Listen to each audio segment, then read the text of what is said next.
Buongiorno, ben trovati telespettatrici, telespettatori di Antenna 3. Rientriamo in diretta anche per questo mezzogiorno per tutti gli aggiornamenti sul fronte della politica, dell'attualità e della cronaca. Ci sono tanti temi da sviluppare anche oggi, ma comincio da un aggiornamento rapidissimo di cronaca, perché è in corso in tutto il nord Italia e anche in Veneto un blitz contro la pedopornografia da parte della polizia. Ci sono diverse denunce a Gorizia e Padova. In manette è finito anche un uomo di 52 anni. La polizia di Stato di Trieste quindi lo ha arrestato e poi denunciato chiaramente. L'uomo utilizzava delle criptovalute e quindi è stato individuato online con decine di migliaia di file di pornografia minorile nell'ambito dell'operazione Web Oscuro eseguita oggi dalla Polizia Postale e delle Comunicazioni. La perquisizione eseguita nei confronti dell'arrestato, che aveva accuratamente protetto i suoi account e i suoi sistemi con tecniche per rendere anonima la presenza in rete, ha consentito di rinvenire, pensate, più di 30.000 file pedopornografici con bambini anche molto piccoli. Non vi sto ovviamente a parlare dei dettagli, non entro nei particolari di questa tristissima vicenda. Va detto che l'operazione è ancora in corso e riguarda, come vi dicevo, anche delle persone nel Padovano. Questa la cronaca nelle ore in cui a livello nazionale si parla del via libera da parte del CTS al non utilizzo delle mascherine all'aperto. Si potranno quindi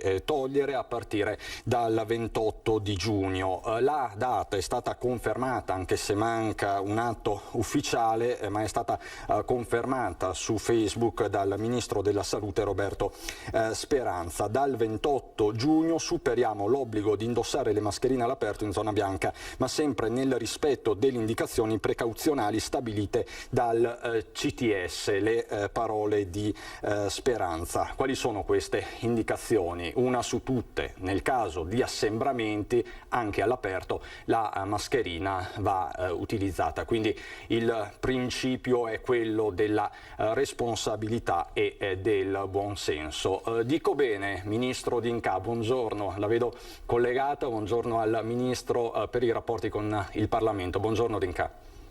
Buongiorno a voi tutti, grazie per l'invito. Sì, dice bene, e effettivamente riusciamo finalmente a fare un ulteriore passo verso la normalità, e la normalità vuol dire quindi l'eliminazione della mascherina all'aperto, sempre nella massima ricerca della precauzione nel caso in cui le persone si trovassero in degli assembramenti o a parlare molto vicino. Quindi noi ci fidiamo degli italiani. Fino ad oggi abbiamo fatto un grandissimo lavoro, abbiamo diminuito enormemente attraverso un'accurata campagna di vaccinazione che ci ha portato oggi ad avere 46 milioni di somministrazione e ben 16 milioni di persone che hanno concluso il ciclo vaccinale.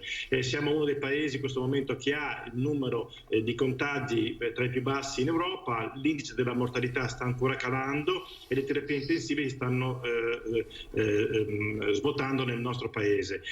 Però rimane sempre comunque alta l'attenzione, perché come sapete vi sono delle varianti che in alcuni paesi stanno ancora facendo numeri molto elevati. Parliamo innanzitutto della variante Delta. Tra l'altro nelle scorse ore il Financial Times ha detto che l'Italia dovrebbe essere il quinto paese per incidenza di questa variante Delta. Quanto dobbiamo preoccuparci, Ministro, di questa variante? Noi stiamo in questo momento monitorando la situazione, facendo tutte quante le indicazioni che ci vengono date da parte del CTS. Chiaramente le forme di precauzione sono ancora quelle della mascherina all'interno e poi chiaramente partecipare alla campagna di vaccinazione in maniera attiva facendosi vaccinare. Abbiamo ormai compreso perfettamente che la differenza tra fare la persona vaccinata è quella che ha avuto il ciclo completo, e in questo caso appunto il Pfizer 2 volte o l'eterologa nel caso in cui chi volesse oltre l'AstraZeneca andare verso un vaccino Pfizer oppure Moderna. Sono questi passaggi più importanti per chiudere, diciamo, il ciclo della vaccinazione, che ci porta ad avere quell'immunità che ci permette di uscire finalmente dalla pandemia. Quindi in questo momento rassicuriamo sempre le persone sulla vaccinazione, che è il momento più importante per ritornare alla nostra vita normale. Ecco, a proposito di vaccinazione, Ministro, nelle scorse ore il commissario Figliuolo ha rivisto un po' al ribasso le consegne dei vaccini, da qui le regioni poi hanno riparametrato le rispettive campagne vaccinali. In Veneto parliamo di 10-15 mila dosi in meno al giorno, perlomeno per le prime 2 settimane di luglio, così è stato riferito anche dai direttori generali delle ULSS. È un quadro che ci deve preoccupare, questo rallentamento, o è nella natura delle cose? No, è nella natura delle cose. Abbiamo dei momenti in cui, diciamo, le forniture arrivano, diciamo, con più intensità, ed altri in cui, diciamo, queste forniture arrivano in maniera un po' più rallentata. Dobbiamo vedere sempre il trimestre nella sua interezza, quindi i mesi di luglio, agosto, settembre, nella quale appunto arriveranno milioni di dosi nel nostro paese e ci permetteranno di poter arrivare a settembre con l'immunità di gregge, che vuol dire aver vaccinato almeno il 70% della popolazione del nostro paese.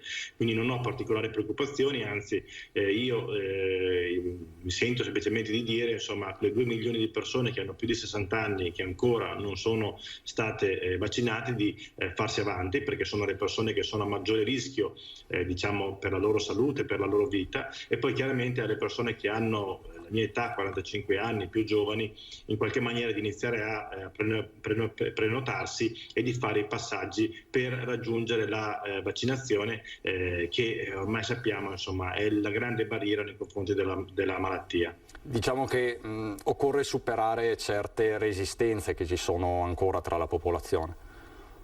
Ma io vedo alcune persone sì che esprimono una certa resistenza, l'abbiamo visto anche tra i sanitari, qualche figura, qualche persona che in qualche maniera ha fatto un passo indietro e non vuole diciamo, vaccinarsi. Tra l'altro appunto io sono anche d'accordo per la sospensione di questi medici, di questi infermieri che non si vaccinano. E tra le persone che in questo momento guardano ai numeri bassi, io chiedo la massima attenzione, perché in questo momento vi sono dei numeri bassi, poi si tornerà un'altra volta ad ottobre, con il quale dove avremo chiaramente il momento dove capiremo se tutto il lavoro fatto ha portato a grandi risultati che noi ci aspettiamo in questo momento, cioè che possiamo passare dei mesi invernali in tranquillità. Quindi questo è il momento in cui in estate, con come sappiamo, insomma, una diminuzione dei casi, perché chiaramente il sole, chiaramente la vita più all'aperto ci permette di diminuire l'indice del contagio, ma dall'altra parte occorre vaccinarsi, perché è l'unico sistema che noi abbiamo per superare questa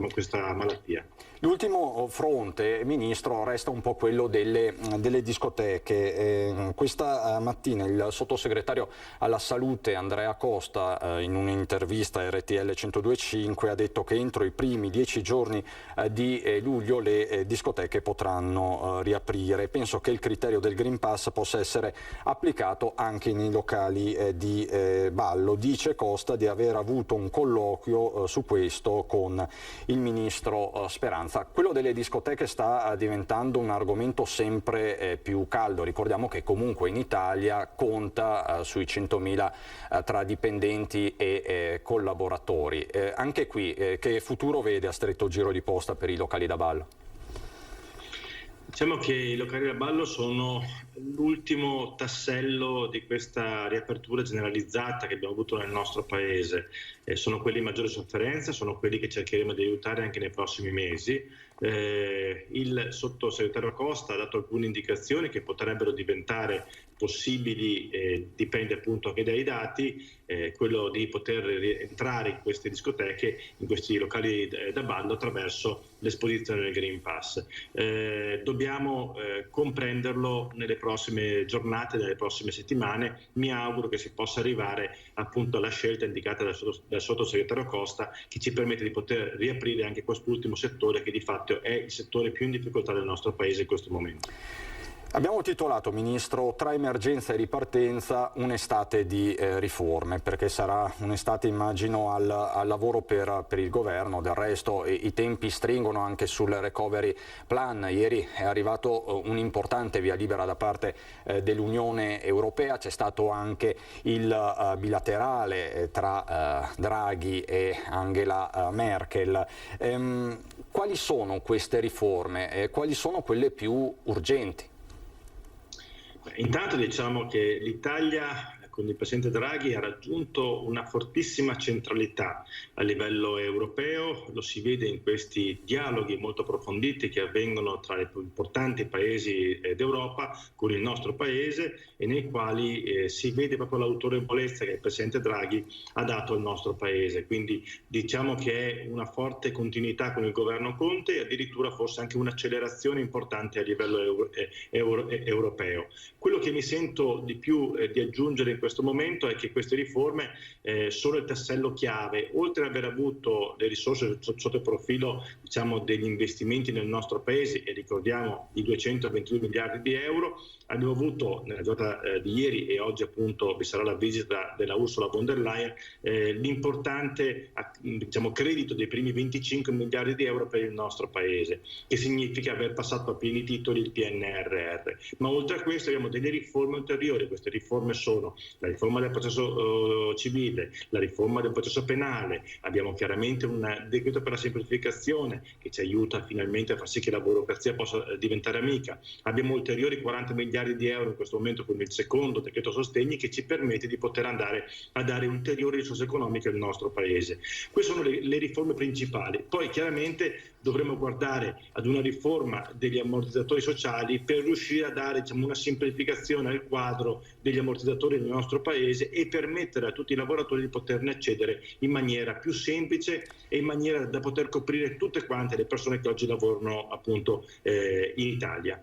E questo è uno dei temi fondamentali. Tra l'altro fra poco avremo anche il segretario generale della CISL Belluno Treviso, che lei conosce sicuramente, Ministro, Massimiliano Paglini, per fare il punto di tutte queste tematiche. Ci sono poi i temi del territorio, a cominciare da Cortina 2026. La scorsa settimana il CIO con il governatore Zaia si sono incontrati con il presidente Mattarella. Il tema principale è quello di affidare poteri straordinari a un commissario per accelerare le opere. E lei da questo punto di vista come valuta questa partita e soprattutto quando si arriverà alla nomina di questo commissario? A Belluno fremono in tanti. Intanto aggiungiamo un fattore importante. Nell'ultimo decreto deliberato CDM giovedì scorso abbiamo inserito una norma che permette al commissario di essere sia commissario per le opere infrastrutturali ma anche per le opere sportive per le Olimpiadi del 2026. Questo permette un'accelerazione e anche un forte coordinamento a livello infrastrutturale e tutta la parte impiantistica sportiva. Sotto il profilo invece del nome credo che sarà dato nelle prossime giornate, nelle prossime settimane, e da quel momento in poi dobbiamo correre, perché per arrivare ad essere esempio al mondo delle Olimpiadi, che a mio parere saranno bellissime perché saranno collegate e collegheranno alcuni importanti centri del nostro paese, in primis Cortina con Milano, saranno un'altra volta una grande cartina da tornasole, cioè permetteranno una grandissima visibilità alle Dolomiti bellunesi a livello internazionale, e quindi oltre chiaramente a dare uno spettacolo delle sue bellezze naturali, dobbiamo in qualche maniera permettere alle persone che verranno in visita di poter essere accolte nei migliori dei modi. Tra l'altro abbiamo messo già 1 miliardo di euro per quanto riguarda le opere infrastrutturali e credo che nella provincia di Belluno ne ricadranno circa un 330-340 milioni di euro, e poi abbiamo chiaramente i fondi per l'organizzazione e in più ci aspettiamo anche dei grandi investimenti da parte del privato in modo tale da poter rinnovare alberghi, strutture e quindi dare una continuità nel corso del tempo a ulteriori delle manifestazioni che possono venire appunto nel nostro paese. Assolutamente, ma che tempistica possiamo darci, Ministro, per questa agenzia? Io credo che come tempistiche siamo nell'ordine di qualche giornata o qualche settimana e potremo finalmente avere il nominativo del commissario. Mi auguro che sia una di quelle persone che già hanno conoscenza diciamo degli aspetti naturalistici, degli aspetti insomma sociali del territorio, in modo tale che in qualche maniera si inseriscono immediatamente sul lavoro da fare. Rimanendo nel bellunese, Ministro, c'è un altro fronte che lei sta presidiando, che è quello di ACC. È una questione di tutt'altro tenore, ma è diventata un po' emblematica non solo nel bellunese ma in tutto il Veneto. Questa fabbrica storica della Valbelluna che produce compressori, ha avuto una storia travagliata soprattutto negli ultimi 10-15 anni ormai, che ha i volumi produttivi per operare ma che non trova pace soprattutto a livello finanziario. La scorsa settimana ci sono stati dei passi in avanti, c'è stato un incontro anche tra Zaia e Giorgetti e lei stesso è intervenuto soprattutto sul decreto sostegni. Mi piace ricordare questo articolo 37 del decreto sostegni. Che cosa prevede e a questo punto che futuro ci sarà a stretto giro di posta per ACC, perché è una corsa contro il tempo? Noi abbiamo seguito, io ho seguito ACC ormai da 4-5 anni, abbiamo vissuto tutte quante le difficoltà, prima con la gestione cinese e poi nel passaggio del ritorno all'amministrazione straordinaria. È una realtà industriale importante, permette di fare compressori. Il compressore diciamo che è il cuore pulsante del frigorifero, insomma, per chi non lo sapesse. La realtà sta in questo momento producendo a buoni numeri, però chiaramente servono prodotti innovativi e servono degli investimenti. E per dare la possibilità e il tempo all'azienda di potersi ricostruire nel corso del tempo, con la gestione commissariale, chiaramente vanno inserite nuove risorse che permettono all'azienda di continuare a pagare gli stipendi, fare gli acquisti, insomma quello che serve per poter mantenere in piedi un'azienda. Lo si fa attraverso quello che noi crediamo, l'articolo 37 del decreto sostegni 1 e 2, all'interno del quale noi abbiamo inserito 400 milioni di euro per tutte quante le aziende in amministrazione straordinaria. Oggi siamo arrivati, come voi sapete, oltre a concludere il decreto dove ci vogliono circa 60 giorni per il passaggio alla Camera e al Senato, poi occorre fare il decreto attuativo e dopodiché aver fatto la firma sia del Mise che del MEF da parte dei due ministri, e poi passa al vaglio della Corte dei Conti e per il temporary framework passa anche in Commissione europea. Quindi alcuni passaggi in questo momento si stanno facendo, sono gli ultimi due, quello del passaggio della Commissione europea e quello del passaggio alla Corte dei Conti. Dopodiché diventa operativo e si possono aprire delle garanzie attraverso la SACE nei confronti dell'azienda, che quindi può presentarsi davanti al sistema bancario per chiedere delle linee di credito. Questi sono i passaggi che in questo momento dovrebbero essere fatti. Noi ci aspettiamo che venga concluso l'iter in breve tempo, in modo tale da poter destinare appunto le garanzie di SACE all'azienda e permettere la sua ristrutturazione e quindi il suo rilancio economico all'interno del tessuto produttivo del Veneto. Come sapete, insomma, vanta una grande produzione nel settore del freddo. Ministro, queste sono comunque anche rassicurazioni importanti per tanti lavoratori e per un'intera comunità, perché è una fabbrica molto radicata sul territorio. Questi sono i temi concreti, operativi di tutti i giorni. Poi ci sono i temi della politica. Lei è Ministro per i rapporti con il Parlamento, conosce bene le dinamiche delle varie forze politiche, non soltanto la sua, e le chiedo quanto durerà questa Pax, chiamiamola così, draghiana, quanto tiene questo governo? Glielo chiedo perché ci sono varie fibrillazioni, non passa giorno che le varie forze politiche non tirino per la giacchetta il buon Draghi. Lei che polso della situazione ha? Ma lo dividerei in tre parti, sinceramente. La prima parte è quello che si vede all'interno del Consiglio dei Ministri, dove c'è un forte coordinamento e un bel lavoro di squadra. Devo dire che tutte le forze politiche lavorano a fianco, con i ministri tecnici e quelli politici, per dare sostegno al Presidente Draghi. Poi c'è la parte parlamentare, dove chiaramente abbiamo numerosi provvedimenti e stiamo cercando di poter rispondere anche alle esigenze del Parlamento, ai miglioramenti posti in essere, e c'è un grande confronto tra l'esecutivo e il ruolo del Parlamento per quanto riguarda la conversione dei decreti legge, e poi chiaramente vera parte dei leader politici, i quali chiaramente cercano di poter in qualche modo insomma costruire la loro differenziazione nel quadro politico. Mi sembra anche una cosa abbastanza normale, e lì in qualche maniera forse vedete qualche polemica e qualche scontro. Io credo che in questo momento il nostro compito è di avere, diciamo, insomma, di essere molto molto concentrati sui provvedimenti, e sono tanti in essere, ma soprattutto su quello che ci aspetta da qui a fine anno, con le nuove riforme, in particolare quello del processo civile, del CSM e del penale, che sono basilari per poter dare effettivamente un grande cambiamento al nostro Paese. E poi avremo la prossima legge di bilancio, sul quale io mi auguro che possa essere segnato un bel 5% in più di PIL per il 2021 e per il prossimo anno un altro 5% di PIL in più. Poi non è che quando abbiamo preso i primi soldi del PNRR, per i primi 25 miliardi di euro, questo possa essere un punto d'arrivo. Dobbiamo mettere a terra risorse per 222 miliardi di euro, cosa che è un'enormità per il nostro Paese, che ha costantemente una grandissima lentezza di spesa. Ecco perché dovremo fare bandi pubblici, dovremo dare la possibilità alle aziende, dovremo controllare che i lavori vengano fatti bene, nei tempi corretti e senza corruzione nel nostro Paese. Quindi c'è tantissimo lavoro da fare, e io per questo mi auguro che vi sia, al di fuori del semestre bianco, che chiaramente potrebbe portare qualche, diciamo, agitazione in più, qualche instabilità in più, vi sia la forza da parte di tutti quanti i partiti per raggiungere l'obiettivo necessario del nostro Paese,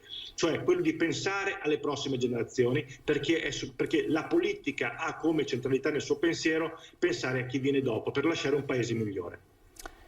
Ministro, grazie e buon lavoro. Grazie a voi, buona giornata. Grazie, a presto, grazie al Ministro Federico D'Incà, Ministro per i rapporti con il Parlamento. Ma abbiamo tanto da raccontarvi. C'è un'iniziativa che è stata presentata questa mattina a Treviso contro un fenomeno che sta crescendo, che forse la pandemia per certi versi ha aggravato, quello del gioco d'azzardo. Ma ci racconta tutto in diretta la nostra Anna De Roberto. Buongiorno Anna.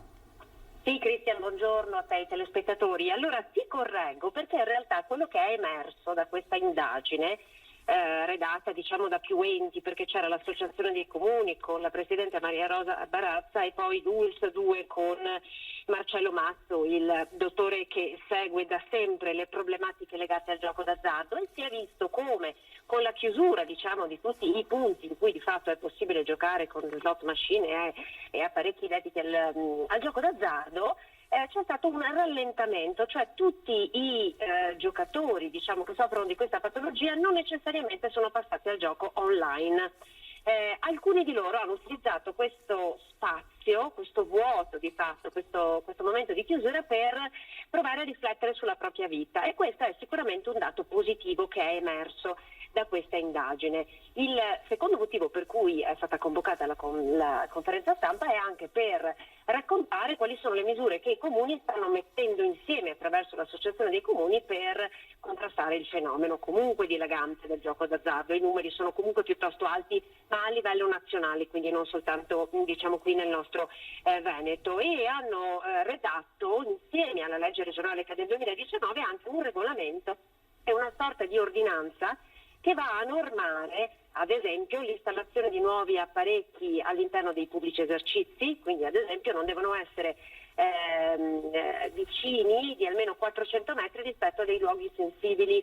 Hanno citato le scuole, ma anche i giardinetti pubblici, il centro anziani, cioè nessuno può aprire un pubblico esercizio con dentro delle slot machine se è vicino, se è entro, diciamo, i 400 metri da un luogo sensibile. Il Comune ha gli strumenti attraverso questa ordinanza per impedire l'apertura di un nuovo punto di gioco. E poi il Comune ha anche, sempre grazie a questo nuovo regolamento, deciso insieme, per questo parliamo di task force, anche la possibilità di premiare l'esercizio che decida di non mettere alcuna macchinetta per il gioco d'azzardo, ad esempio con la detassazione.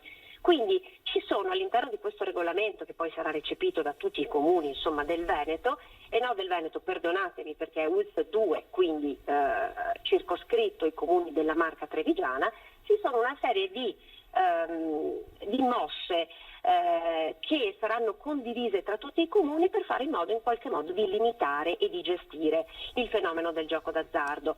Tra tutte anche l'introduzione di alcuni sportelli, che però non saranno sportelli all'interno degli ospedali o sportelli all'interno dei comuni, ma saranno sportelli dislocati sul territorio per intercettare il disagio, no? E quindi sia per chi dovesse sapere di avere una patologia legata al gioco d'azzardo, ma anche per i familiari, perché ovviamente quello che si è capito è il problema non è solo di chi soffre di questa patologia, ma è di tutti, di una famiglia ma di un'intera società, ed è per questo che i comuni si sono dati degli strumenti e oggi hanno presentato proprio questo, quindi strumenti sanitari, ambulatori, assistenti sociali, sportelli, ma anche strumenti normativi che saranno finalmente condivisi. E tra l'altro, Anna, mi viene in mente la buona pratica del comune di Belluno, perché di fatto negli anni scorsi era stato il comune di Belluno anche a suon poi di ricorsi al TAR a portare avanti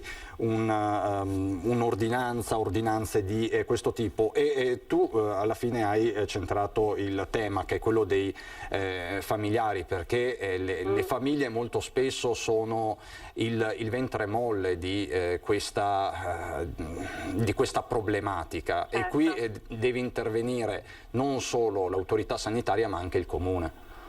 Esatto, e finalmente c'è davvero una task force gestita dall'Associazione dei Comuni che proporrà questa ordinanza, che dovrà essere recepita, quindi sia il regolamento che l'ordinanza, da tutti i comuni. Poi come mettere in atto, come premiare gli esercizi che sceglieranno di non installare una macchinetta per il gioco d'azzardo, questo lo potranno scegliere liberamente i comuni, ma c'è una norma che dice che il comune potrà fare questo tipo di scelta, cioè quindi potrà pensare anche a premiare chi avrà fatto una scelta etica.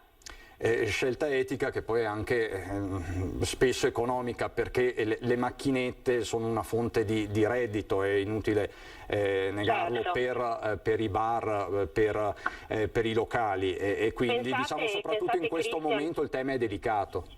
Sì, pensate Cristian che la legge regionale ha limitato, cioè ha creato delle fasce orarie all'interno delle quali il gioco d'azzardo non è consentito, quindi ad esempio dalle 7 alle 9 del mattino macchinette spente, sale scommesse chiuse, cioè ci sono delle fasce orarie. I regolamenti comunali inaspriscono ancora di più questo, quindi di fatto se prendiamo in mano il regolamento comunale scopriamo che in tutti i comuni dell'ULSS 2 il gioco d'azzardo è consentito soltanto per 9 ore contro le 18 ore invece prescritte dalla legge regionale, eppure nonostante queste 9 ore ci hanno chiaramente fatto capire che il business comunque è salvaguardato, perché anche i comuni erano tenuti a bilanciare la necessità di business comunque di queste attività che aprono sul territorio e la salute. E quindi nonostante sole 9 ore su 24 di apertura, il business è comunque salvaguardato, quindi diciamo che questo dice molto. Certo, anche perché dobbiamo ricordarci che poi dietro a tutte queste sale slot o comunque anche al mondo dei locali ci sono delle persone, ci sono dei lavoratori, esatto. Quindi anche questa è economia sostanzialmente fino a prova contraria, nei limiti delle norme anche legale. Anna, grazie davvero. Buon lavoro. Grazie a voi, arrivederci. A presto, grazie ad Anna De Roberto da Treviso, che ci ha illustrato questa nuova iniziativa dei comuni della Marca trevigiana con l'ULSS 2 Marca trevigiana. Allora, io farei così, andrei per qualche istante in pubblicità, poi abbiamo tutti gli aggiornamenti sul fronte della cronaca e nuovi ospiti. A fra poco.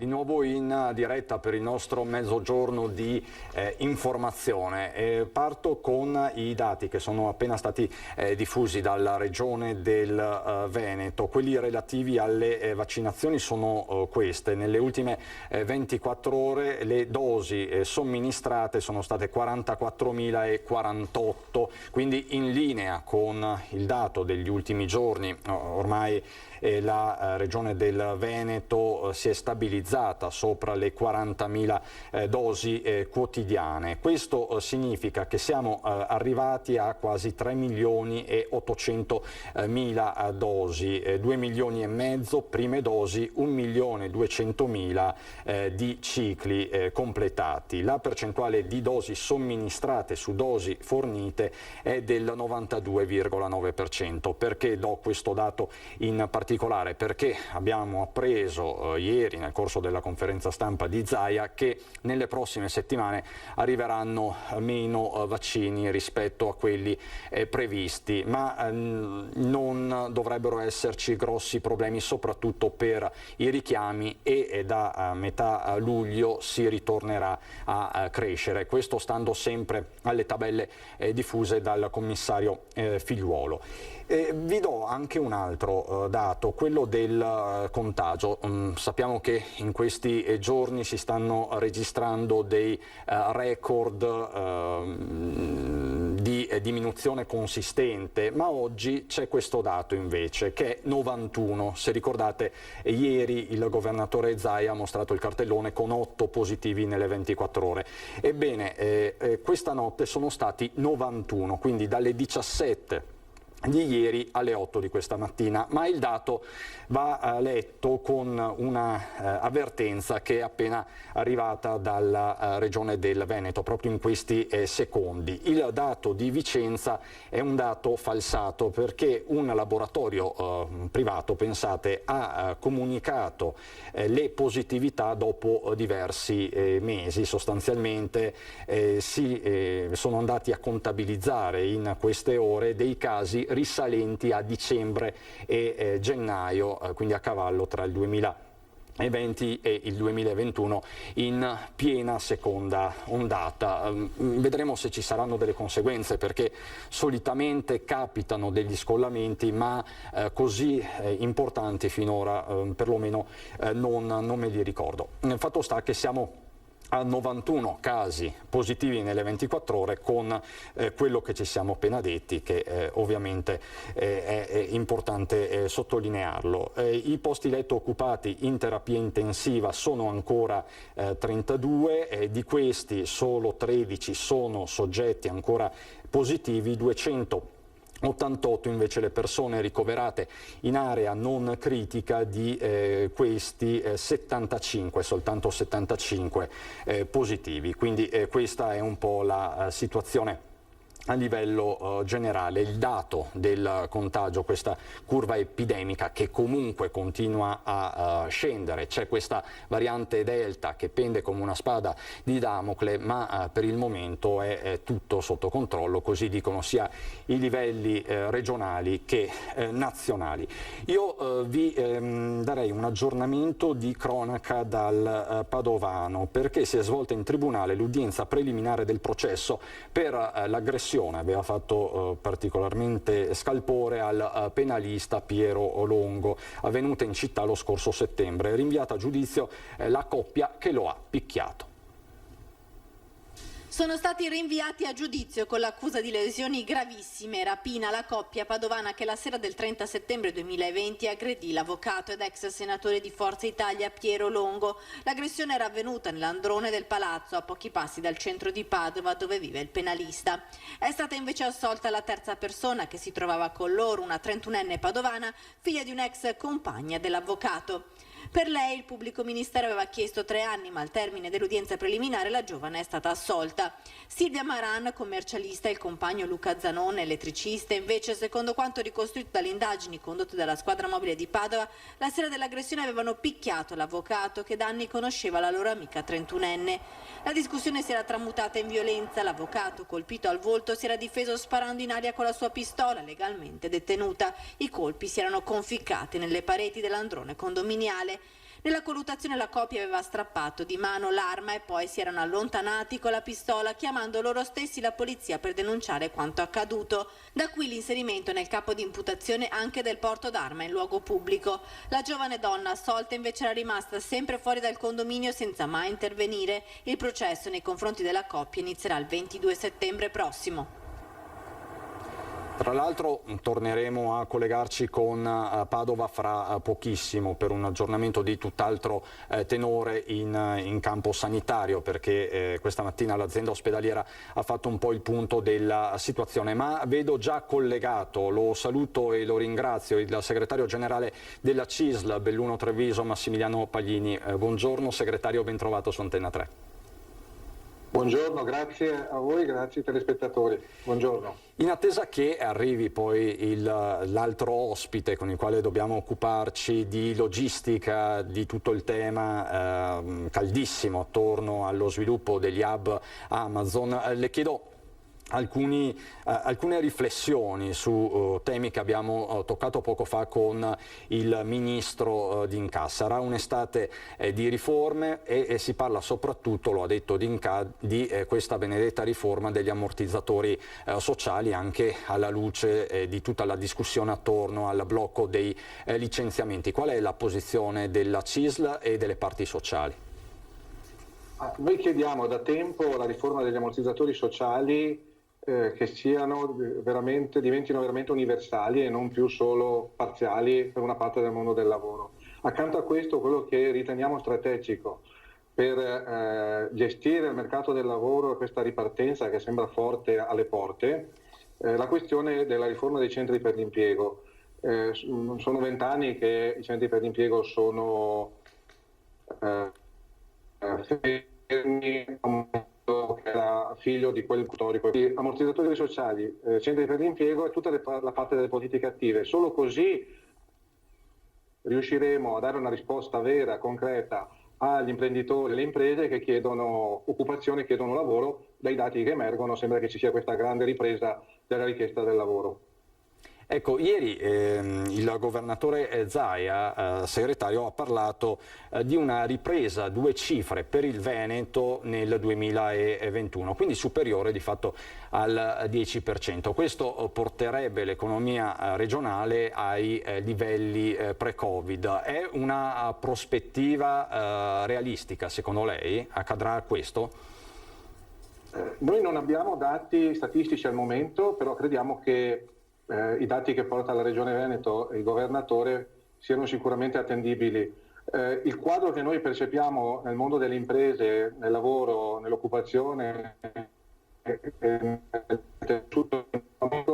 sicuramente di un fervore di attività che sono in atto. C'è un dato sull'export che comunque è significativo di ripresa e quindi è sicuramente alle porte una ripartenza forte dell'economia e delle attività. Le avevamo già percepite anche durante la pandemia, alcuni settori che erano in difficoltà hanno comunque ripreso fortemente, il legno piuttosto che alcune manifatture, però su tutto questo c'è bisogno di gestire e programmare assieme alle parti sociali questa fase delicata della ripartenza, perché uno dei pericoli che vediamo alle porte è, da una parte, come dicevamo prima, un problema di gestire il lavoro, l'occupazione, la richiesta che arriva forte dalle imprese, in modo tale che si eviti il precariato. Dall'altra parte c'è una questione legata alla sicurezza del lavoro, perché il timore che noi vediamo come organizzazioni sindacali è che una ripresa forte allenti la tensione alla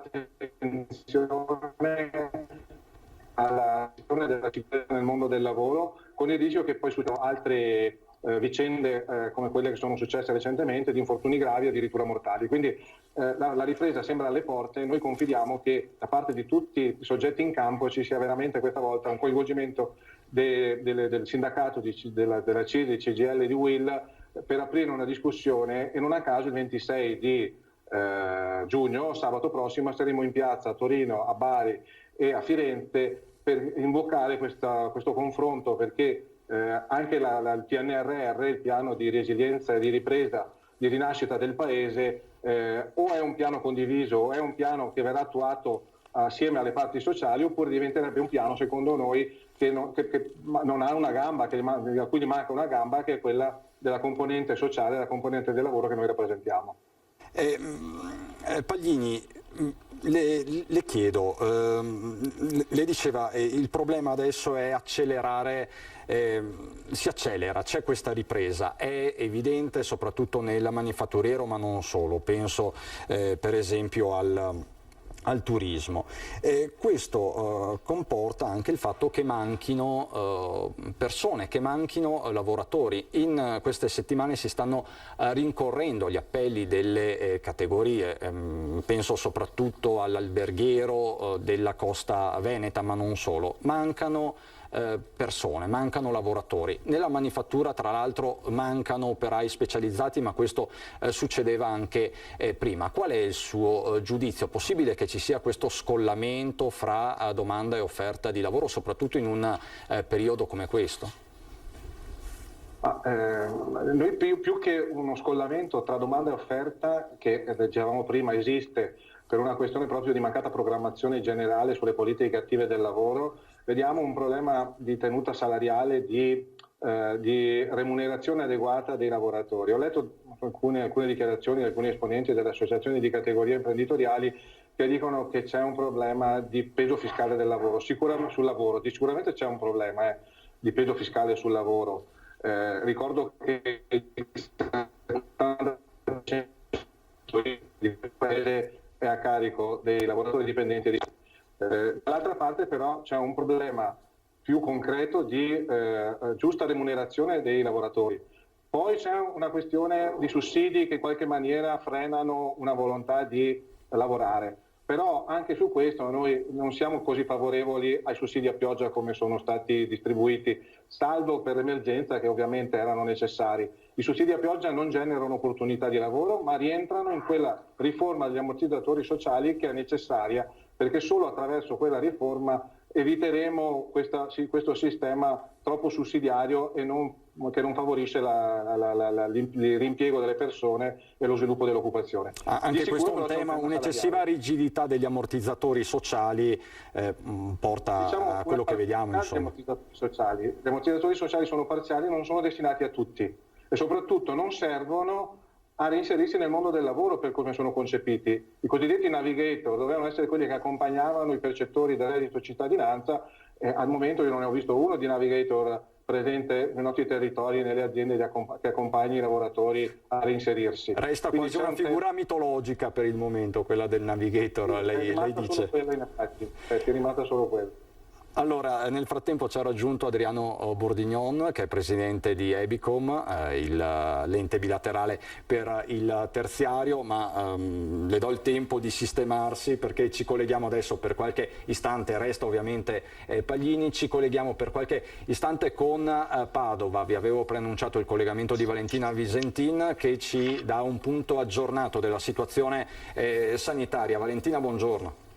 Eccoci qua, sì, scusate il ritardo, ma la conferenza si è dilungata un po' di più, giusto per fare il punto della situazione. Allora, dei casi positivi tra Padova e provincia, parliamo di 649 persone attualmente positive, quindi sono calate ancora rispetto alle 810 della settimana scorsa, 26 i nuovi casi, solo 4 over 65, quello che purtroppo però c'è da sottolineare è che le terapie intensive che erano covid free ormai da fine maggio purtroppo hanno visto la presenza di un nuovo caso, un ricovero, e si tratta di una donna di 32 anni, quindi giovanissima, che è stata ricoverata proprio domenica, tra sabato e domenica. Il virus è stato sequenziato e si tratta della variante brasiliana, quindi insomma questo è l'unico dato che stona rispetto a un andamento che continua a calare del virus in città.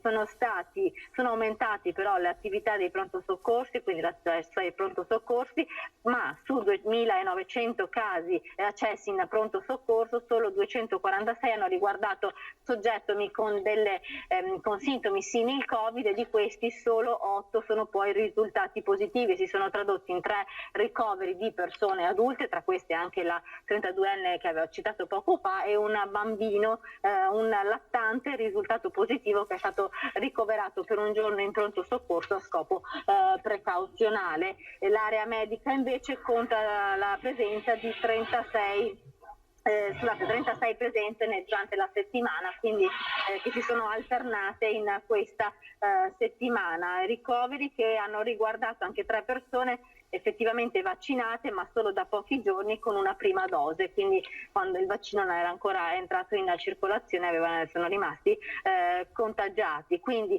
calano ovviamente i contagi, anche se purtroppo c'è da segnalare questo ricovero in terapia intensiva. Di fatto però la variante brasiliana, che adesso si chiama variante Gamma, resta una delle minori in Veneto perché l'incidenza rimane sotto l'1%, questo è quanto ha detto il direttore generale dell'azienda ospedaliera Giuseppe Dalbena, che ha appena tenuto la conferenza stampa. Valentina, qualche dettaglio su questa, ovviamente senza violare nessun tipo di privacy, ma questa 32enne rientrava dal Brasile? È stato specificato che non rientrava da viaggi particolari, vive in città, ha molto probabilmente trascurato i sintomi della malattia e si è presentata quindi con un quadro clinico più grave rispetto alla norma. Comunque di fatto la signora non rientrava da nessun tipo di viaggio. Per quanto riguarda invece le vaccinazioni, ci sono delle novità sul fronte della campagna vaccinale. Ieri Zaia ha annunciato il taglio comunicato da Figliuolo, ci saranno ripercussioni? Allora, per quanto riguarda il Padovano, fino a giugno appunto sono garantiti tutte le dosi e a luglio partiranno con i richiami, quindi al momento non ci sono stravolgimenti alla campagna vaccinale che procede spedita, e infatti, come avevamo detto anche ieri, sono stati somministrati, pensate, in 7 giorni 70.000 dosi di vaccino nel Padovano, quindi al ritmo di 19 dosi al minuto nei centri vaccinali della provincia. Quindi al momento non ci sono cambiamenti sulla tabella di marcia che prosegue spedita nel Padovano, anche se i numeri, ha fatto sapere il direttore generale Dalbem, sono sempre migliorabili.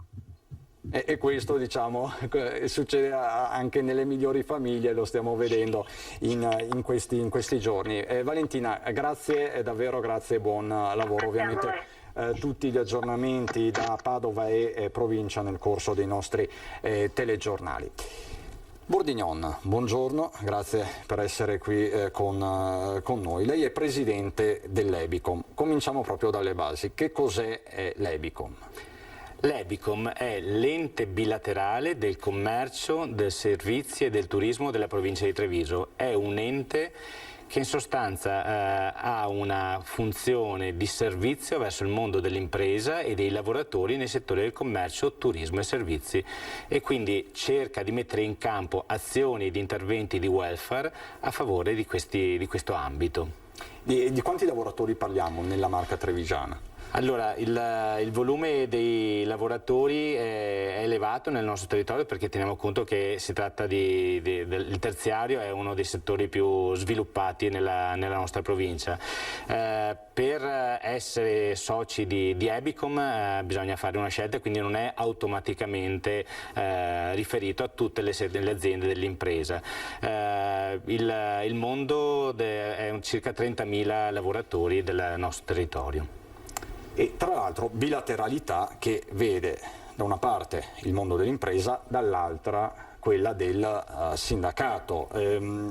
Bilateralità che offre tante opportunità spesso sconosciute e che è giusto appunto comunicare adeguatamente. È così, Paglini? Sì, la bilateralità consente di ottenere delle tutele nell'assistenza sanitaria che in altri servizi, ma soprattutto è tutelante perché offre tutta quella parte di welfare che diceva bene prima il presidente Bordignon, che in aziende piccole o medio-piccole sarebbe difficile contrattare in azienda proprio per la dimensione stessa delle aziende, per quello che Ebicom nasce proprio come necessità di dare risposte al mondo del lavoro molto parcellizzato, molto polverizzato, che è il mondo del terziario, del turismo e del commercio. E che sia un mondo variegato e parcellizzato, lo abbiamo visto in questi mesi di pandemia.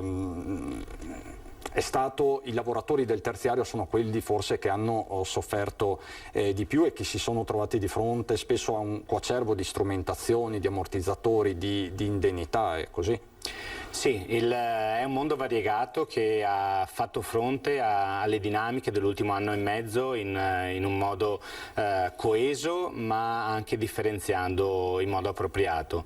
Indubbiamente l'attività di Ebicom, come diceva Paglini, è un'attività che ha una sua funzionalità anche a supporto del nostro tessuto, che è molto piccolo come composizione delle aziende, che molto spesso è in difficoltà ad attivare un welfare aziendale. Allora, con questo tipo di welfare territoriale si riesce a dare supporto anche alle piccolissime aziende del nostro territorio. Ad esempio, oltre ad attività che mettiamo in campo in modo stabile e continuativo, abbiamo da poco erogato un'integrazione al reddito per i lavoratori del settore del turismo. Sono giunte circa 800 richieste, tra quelle più appropriate e quelle meno appropriate, e facciamo conto di erogare circa 250.000 euro a questi lavoratori che ne hanno fatto richiesta, quindi una prossimità reale e funzionale. Sono contributi una tantum stabiliti dall'ente bilaterale. Sì, che derivano dal contratto nazionale appunto di settore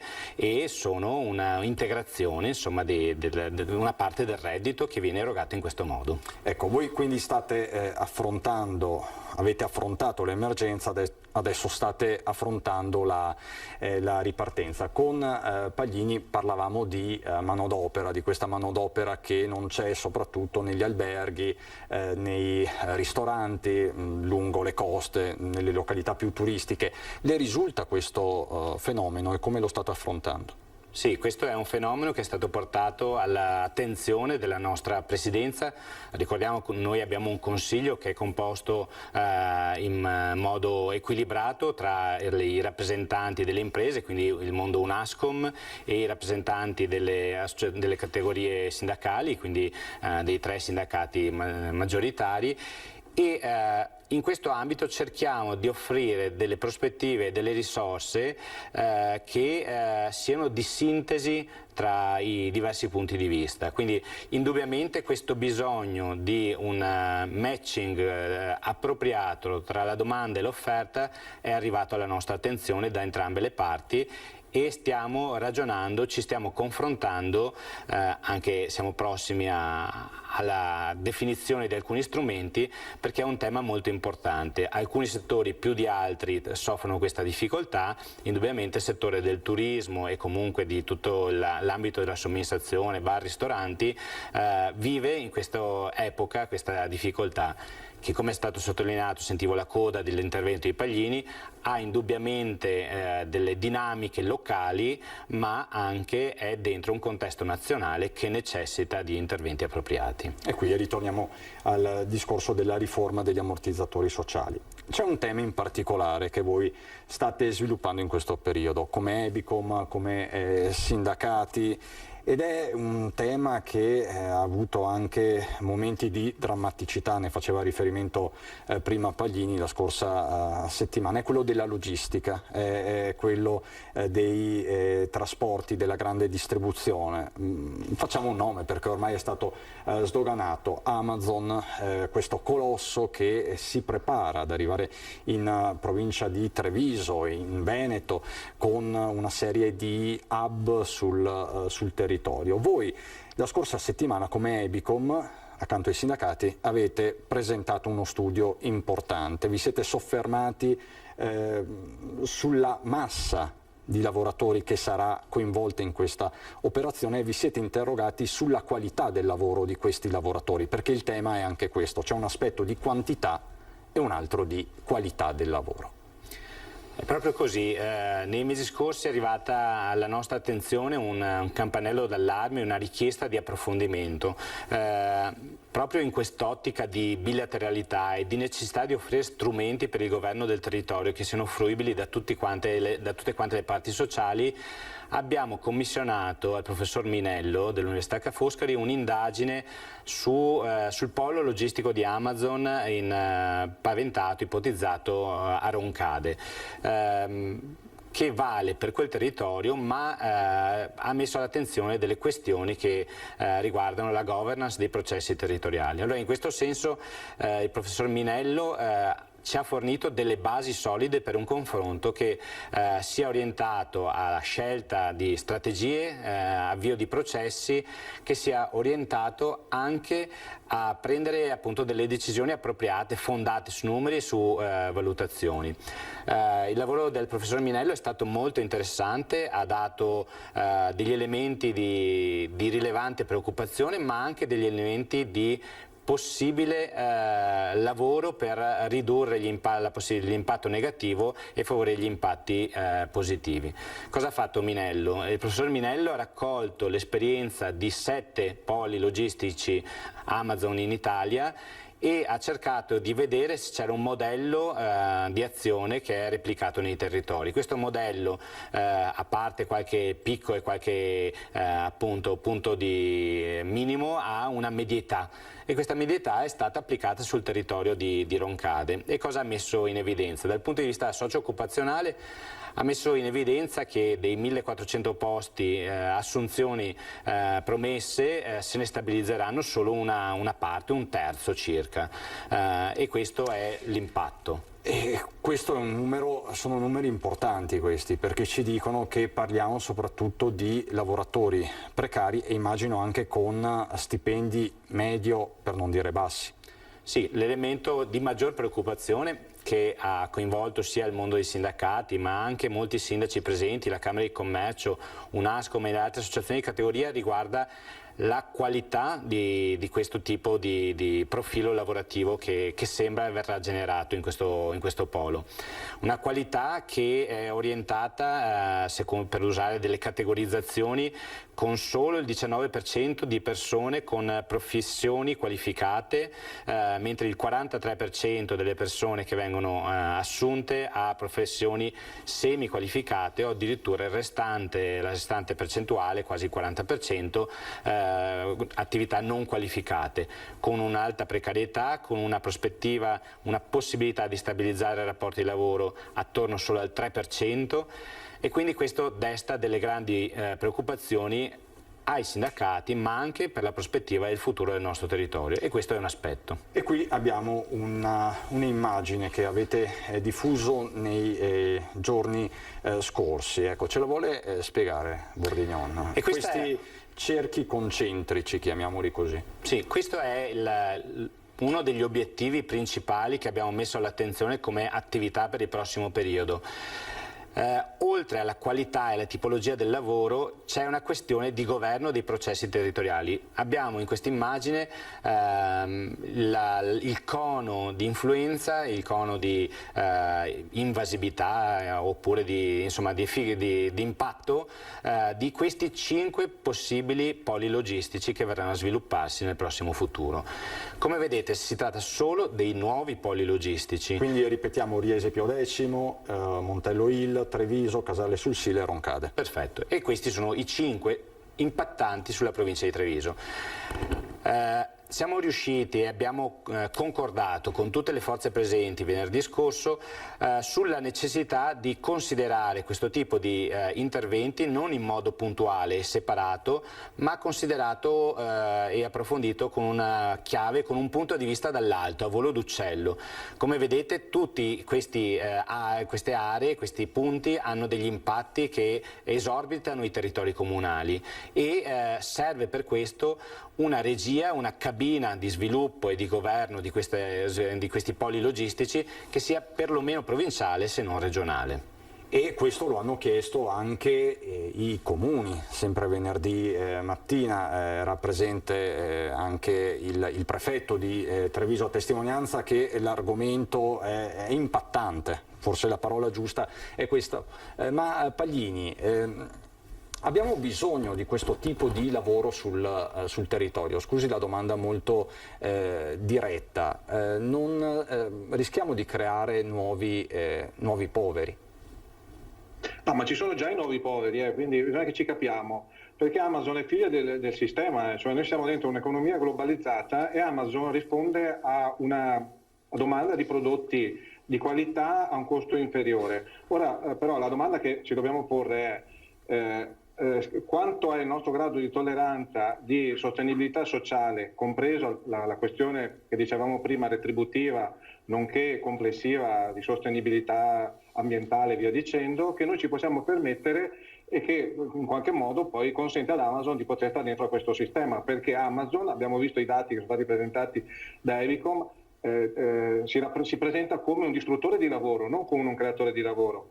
Ma perché si possa creare lavoro stabile e duraturo nel tempo serve che tutti i soggetti sul territorio, le parti sociali, lavorino in sinergia, diceva benissimo prima il presidente Bordignon e lo diceva anche qualche amministratore locale l'altro giorno al convegno. Ora però, al di là delle affermazioni di principio, io credo che o si passa veramente a una fase concreta, reale, di programmazione condivisa, che è quella che dicevamo prima, che ci porterà in piazza il 26 di giugno, o si programma assieme, oppure i soggetti che mezzi a disposizione superiori a qualsiasi altro soggetto privato o anche addirittura stati sovrani avranno ampio margine di manovra e noi faremo fatica a reggere il colpo, a contrastarli. Quindi serve una programmazione, una regia che deve essere della politica, però serve anche un quadro normativo diverso che limiti lo strapotere di questi colossi sovranazionali, che non è solo Amazon, c'è Facebook, lì abbiamo posizioni diverse allocate magari in territori diversi, però lo strapotere è il vero pericolo finanziario ed economico, è il vero pericolo che noi abbiamo di fronte. Non a caso il presidente americano ha proposto all'ultimo G7 una tassazione globale minima uguale per tutti, perché così si limita il dumping e la concorrenza sleale. Diciamo che ecco, la regia al momento è trevigiana, ma è chiaro che qui siamo di fronte ad una lotta tra Davide e Golia, Bordignon. Sì, è indubbio che è una tematica vasta e possiamo soffrire anche un po' un sentimento di inania, ci sentiamo un po' Davide contro Golia. È anche indubbio che i fenomeni di sviluppo vanno governati e non subiti, quindi probabilmente questo tema della distribuzione sotto casa è un sistema ineluttabile, però va governato in qualche modo, vanno rispettate le persone nella loro dignità, va educata la popolazione a un acquisto che sia appropriato e non sia compulsivo, insomma deve essere supportato un tema educativo. Dal livello nazionale e internazionale ci aspettiamo degli interventi, indubbiamente diceva bene Paglini, Amazon è la più grande azienda del mondo, ha una potenza di fuoco molto più grande di tantissimi stati e indubbiamente ha anche la caratteristica di essere diffusa nel territorio. Quello che noi possiamo fare dal territorio è cercare, quando ci sono dei processi, di affrontarli a livello comunitario, cercando di dare delle risposte per il bene comune e cercando appunto di non scansarci quando arrivano le cose e quindi di fronte a quello che accade non possiamo essere né indignati né rassegnati né osservatori. Bisogna governare il processo. Ma soprattutto, se posso, soprattutto sapere dove si vuole andare. Diceva Seneca che il vento non si può fermare con le mani e che non è un vento per il marinaio che non sa dove andare, quindi il lavoro che stiamo facendo con Ebicom, le parti sociali, tutti i soggetti sul territorio, la programmazione è fondamentale rispetto all'obiettivo che è quello di governare i processi, diceva bene Bordignon. Mi scusi, ma era secondo me importante sottolineare questo aspetto. Assolutamente, ma Paglini, le faccio una domanda che non vuole essere provocatorio, forse sì. Noi qui parliamo di posti di lavoro da 800 euro. Il reddito di cittadinanza, e torniamo anche qui al tema di prima, più o meno è sulla stessa cifra. Ma a chi glielo fa fare a un giovane a imbarcarsi in un'avventura di questo tipo quando c'è il reddito di cittadinanza? Gliela faccio così io spero molto... ma io spero che i giovani abbiano qualche ambizione in più rispetto solo al reddito di cittadinanza e infatti c'è tutta la questione della formazione di preparazione al mondo del lavoro, tutto quel tema dell'alternanza che sono strumenti che sono stati messi in campo per favorire l'inserimento nel mondo del lavoro, però lo dicevamo prima, c'è un problema salariale perché quando si pagano a 800 euro i lavoratori con contratti di somministrazione che non diventano contratti stabili, perché la somministrazione deve essere uno strumento di flessibilità in entrata e non di precarietà, se succede questo è chiaro che potrebbe esserci anche qualcuno dei giovani che preferisce prendere il reddito cittadinanza e non avere solo 800 euro di retribuzione. Quindi c'è un tema di ridistribuzione della ricchezza attraverso la riforma fiscale, uno degli argomenti tra le riforme da attuare con il PNRR, e c'è un tema di contrattazione salariale, perché noi crediamo che oggi ci siano le condizioni, con una ripartenza forte che ci dovrebbe essere alle porte, di riaprire la discussione sulla giusta remunerazione e sulla ridistribuzione salariale. E poi l'altro tema, anche questo è un tassello Bourguignon, se già facciamo fatica a trovare personale per i nostri alberghi, figuriamoci per un polo Amazon. Anche qui diventerebbe una manodopera che si importa da fuori. Sì, i dati che ci vengono rappresentati non raccontano di una provenienza della manodopera particolarmente significativa da parte di altri paesi. È nella norma e nella medietà. Indubbiamente non portano grandi impieghi, maggiori incrementi di impieghi per i comuni che fanno l'impianto Amazon o struttura simile. Io penso che però questo ci faccia ragionare su che paese pensiamo per noi, per il futuro, e in questo senso ci sono due tematiche che trovo strutturalmente particolarmente connesse. L'attrattività del nostro paese, della nostra regione, della nostra provincia per i giovani e il tema della natalità. Il tema dell'attrattività, sappiamo, gli studi ci dicono che per rendere attrattivo un territorio bisogna creare un ecosistema per i giovani, una possibilità di fare lavori stimolanti che facciano crescere, che garantiscano employability, cioè possibilità di reimpiego da altre parti, quindi capacità di fare esperienza e specializzarsi, e questo non sembra un tipo di scenario garantito da questa ricerca. Dall'altro lato abbiamo il dramma strutturale del cronico crollo demografico italiano, e io penso che non diamo nessuna opportunità ai nostri giovani con questo tipo di lavoro precario di pensare e progettare un futuro, una stabilità, un'uscita dalle mura della famiglia d'origine e pensare a una famiglia nuova, tantomeno ad avere dei figli. Quindi è una prospettiva di scenario. Cosa vogliamo per il futuro del nostro Paese? Per il futuro del nostro Paese, per il futuro poi nella fattispecie del nostro territorio.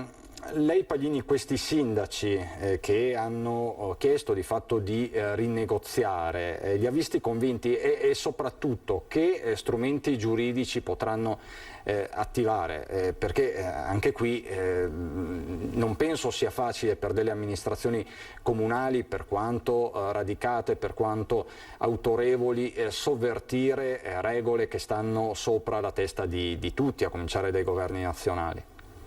Sì.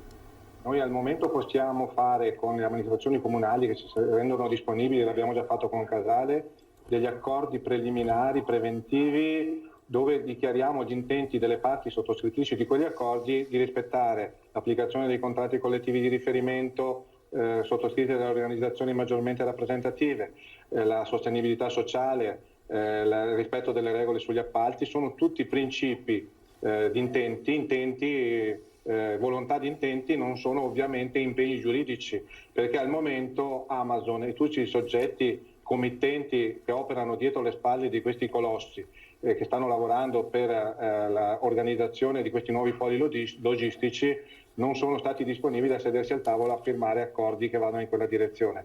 Per quello viene a bomba un tema riguardo la normativa di riferimento complessiva, ma soprattutto il ruolo degli enti, delle amministrazioni e della politica, perché da una parte la politica ci sta dicendo che è disponibile a firmare questi accordi, protocolli di intenti, dall'altra però non vediamo questo coordinamento a livello generale e più specifico locale che faccia sì che si mettano in piedi forme di contenimento di questo strapotere che si rappresentava prima di questi colossi, ma non solo, perché poi il Montello non è Amazon, il Montello è una committente locale che vende a soggetti privati, piccoli o grandi che siano. Quindi c'è un tema generale di politiche serie da mettere in campo e che la politica, le istituzioni devono farsi parte attiva, perché di affermazioni di principio ce ne facciamo anche poco se poi alla fine i problemi non vengono risolti.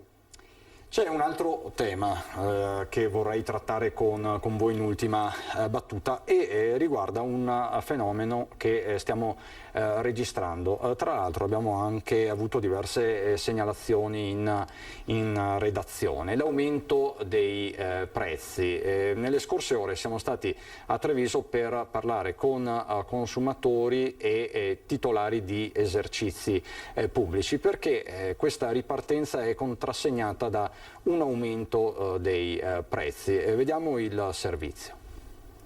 Sì, un po' sì, noi non siamo di Treviso, comunque in generale abbiamo notato che i prezzi sono un po' aumentati. A livello del 15-20% in determinati prodotti. In generale si vede anche sulla spesa totale, magari uno ci fa caso così nel dettaglio, 50 centesimi, un euro, 2 euro, uno magari non lo nota. Sì, dappertutto, in questa crisi è aumentato dappertutto. No, frequento sempre lo stesso, quindi mi trovo bene. Leggermente, sì. Sì. Chi lo accetta di buon grado, visto il periodo difficile vissuto da baristi e ristoratori, chi invece ha già annotato prezzi ed è in grado di calcolare l'inflazione, chi distingue tra costo al banco e costo al supermercato.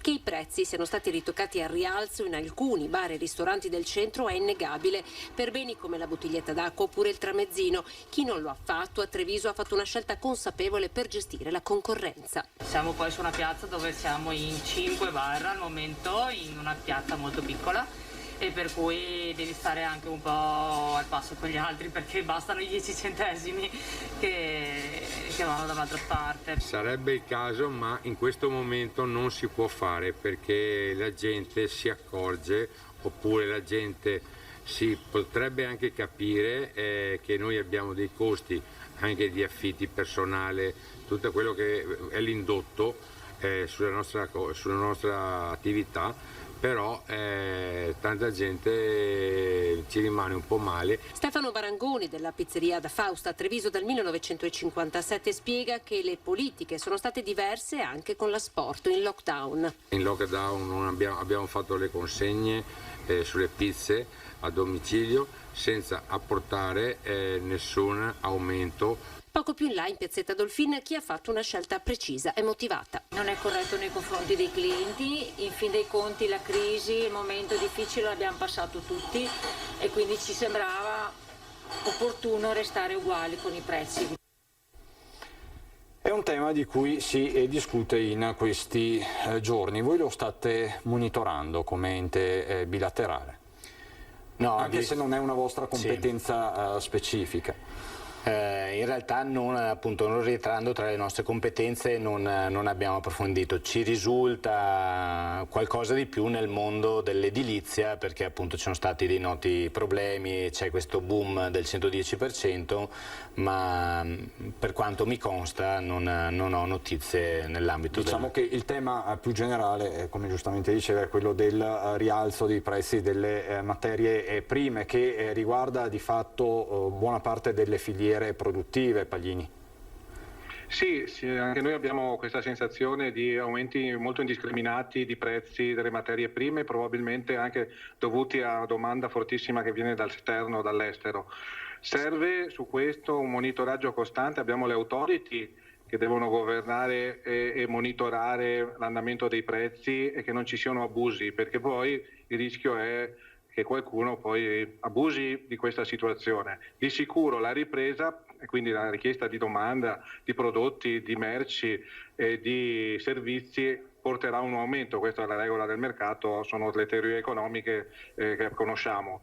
Di sicuro però, come dicevo, c'è bisogno di monitorare e vigilare, perché il rischio è che l'aumento delle materie prime e quindi dei prezzi impatti maggiormente sulle fasce più deboli della società, che ovviamente hanno meno potere d'acquisto. E quindi torno al tema, per chiudere un po' il cerchio, della questione salariale, perché noi riteniamo sia necessario rimettere al centro della discussione con le imprese, con le associazioni di categoria, il tema del recupero salariale, che deve passare attraverso una diversa incidenza della tassazione sul lavoro, ma non solo quello.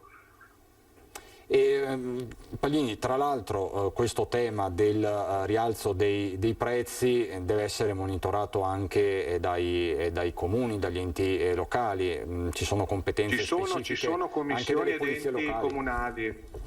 Infatti dobbiamo riattivare tutta quella strumentazione che è già presente, compreso l'osservatorio della Camera di Commercio, che serve proprio a questo monitoraggio dell'andamento dei prezzi ed eventualmente a definire interventi che calmino in qualche modo questo andamento dei prezzi. Però purtroppo viviamo, o per fortuna, in un'economia globale in cui il prezzo lo fa il mercato globale. Lei pensi che il prezzo di un barile di petrolio viene determinato dopo che ci sono stati 6 scambi e 5 di questi erano virtuali, quindi c'è tutto il tema della finanziarizzazione dell'economia e della tassazione sulle rendite. Noi chiediamo lo spostamento della tassazione dal lavoro alle rendite, perché lì dentro c'è un bel pezzo di evasione fiscale che va recuperato. E più in generale, ultimissima battuta, Paglini, che estate prevede per il mondo del lavoro in Veneto? Sarà un'estate euforica a livello di manifattura? Ci sono aziende che hanno già comunicato riduzione dei periodi di ferie. Come sta andando su questo fronte? Noi le sensazioni sono positive perché, come dicevamo prima, sul territorio vediamo un fervore di attività delle aziende anche che in qualche modo uscivano da momenti di difficoltà per il settore di appartenenza. Serve una grande responsabilità da parte di tutti, organizzazioni sindacali ma soprattutto associazioni di categoria ed imprenditori, perché questa ripresa sia una modalità, un modo di ridistribuire ricchezza a favore di tutto il territorio e non solo a favore di pochi. Perfetto, allora grazie per il messaggio Paglini, buon lavoro, grazie quindi a Massimiliano Paglini, segretario generale della CISL di Belluno e Treviso. Alla prossima, arrivederci. Grazie ad Adriano Bordignon, presidente dell'Ebicom. Diciamo a tutti i lavoratori del terziario che ogni tanto magari facciano un pronto, perché le opportunità sono tante, quelle derivanti dalla bilateralità. Sono tante, vale la pena visitare il sito di Ebicom perché le opportunità sono dall'aspetto del sostegno al reddito, a supporto alle spese scolastiche, universitarie, per la salute, insomma ci sono tante opportunità che vale la pena indagare e di quale vale la pena fruire. Grazie Bordignon. Un brevissimo aggiornamento di cronaca sul fronte del meteo. Si preannunciano giorni caldissimi, 10 giorni di monsone africano, incubo 45 gradi, paura per i temporali violenti, le cosiddette bombe d'acqua. Questo è diciamo l'allarme di queste ore, ma insomma stiamo avvertendo che il clima in questi giorni è particolarmente importante, ondate di calore quindi fino a 45 gradi. Sul fronte nazionale ha parlato invece il ministro alla salute Speranza, che questa mattina è intervenuto al CNEL. Speranza che ha ribadito le linee del comitato tecnico scientifico, quindi dal 28 di giugno si toglie la mascherina all'aperto, si rimette nel caso di assembramenti. Speranza che ha anche detto Covid è una battaglia incompiuta finché ci saranno ancora dei morti. La notizia però politica del giorno è quella che vedete, perché il Vaticano si è schierato di fatto ufficialmente contro il DDL Zan, dal nome del promotore il padovano Alessandro Zan. La Santa Sede ha chiesto informalmente, ma lo ha chiesto al governo italiano, di modificare il disegno di legge contro l'omofobia. Ci sono già le prime reazioni politiche, con Ostellari della Lega che dice sediamoci per un confronto, ma stesso atteggiamento anche da parte del Partito Democratico, con Letta che dice siamo pronti al dialogo sui nodi. È tutto per questa edizione, noi ci ritroviamo subito dopo la pubblicità con un appuntamento molto importante in Straordinaria 3, perché faremo il punto con 3 primari di pneumologia dell'ULSS 2 Marca Trevigiana dopo 15 mesi di pandemia. Con noi ci saranno il dottor Paolo Lucernoni, direttore dell'unità operativa complessa di pneumologia dell'ospedale di Vittorio Veneto, Michaela Romagnoli dell'ospedale invece Cafoncello e il dottor Riccardo Drigo, che è direttore sempre dello stesso servizio a Montebelluna. Tutto questo subito dopo il meteo e la pubblicità. A fra poco.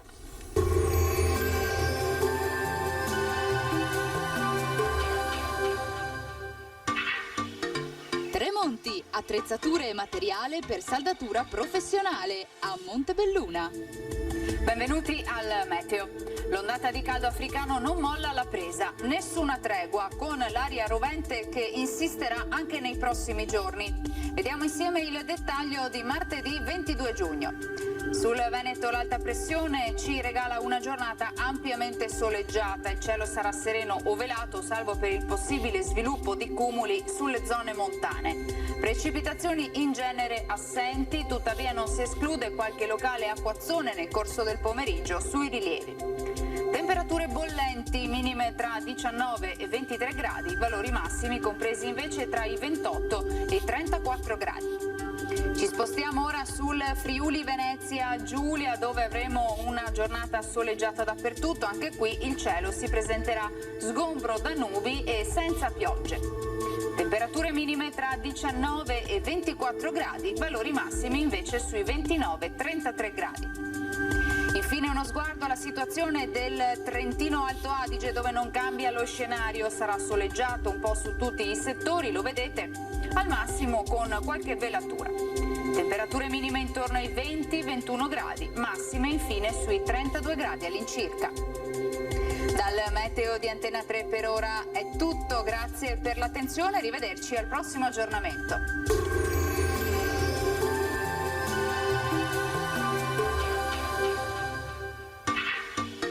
Tremonti, attrezzature e materiale per saldatura professionale a Montebelluna.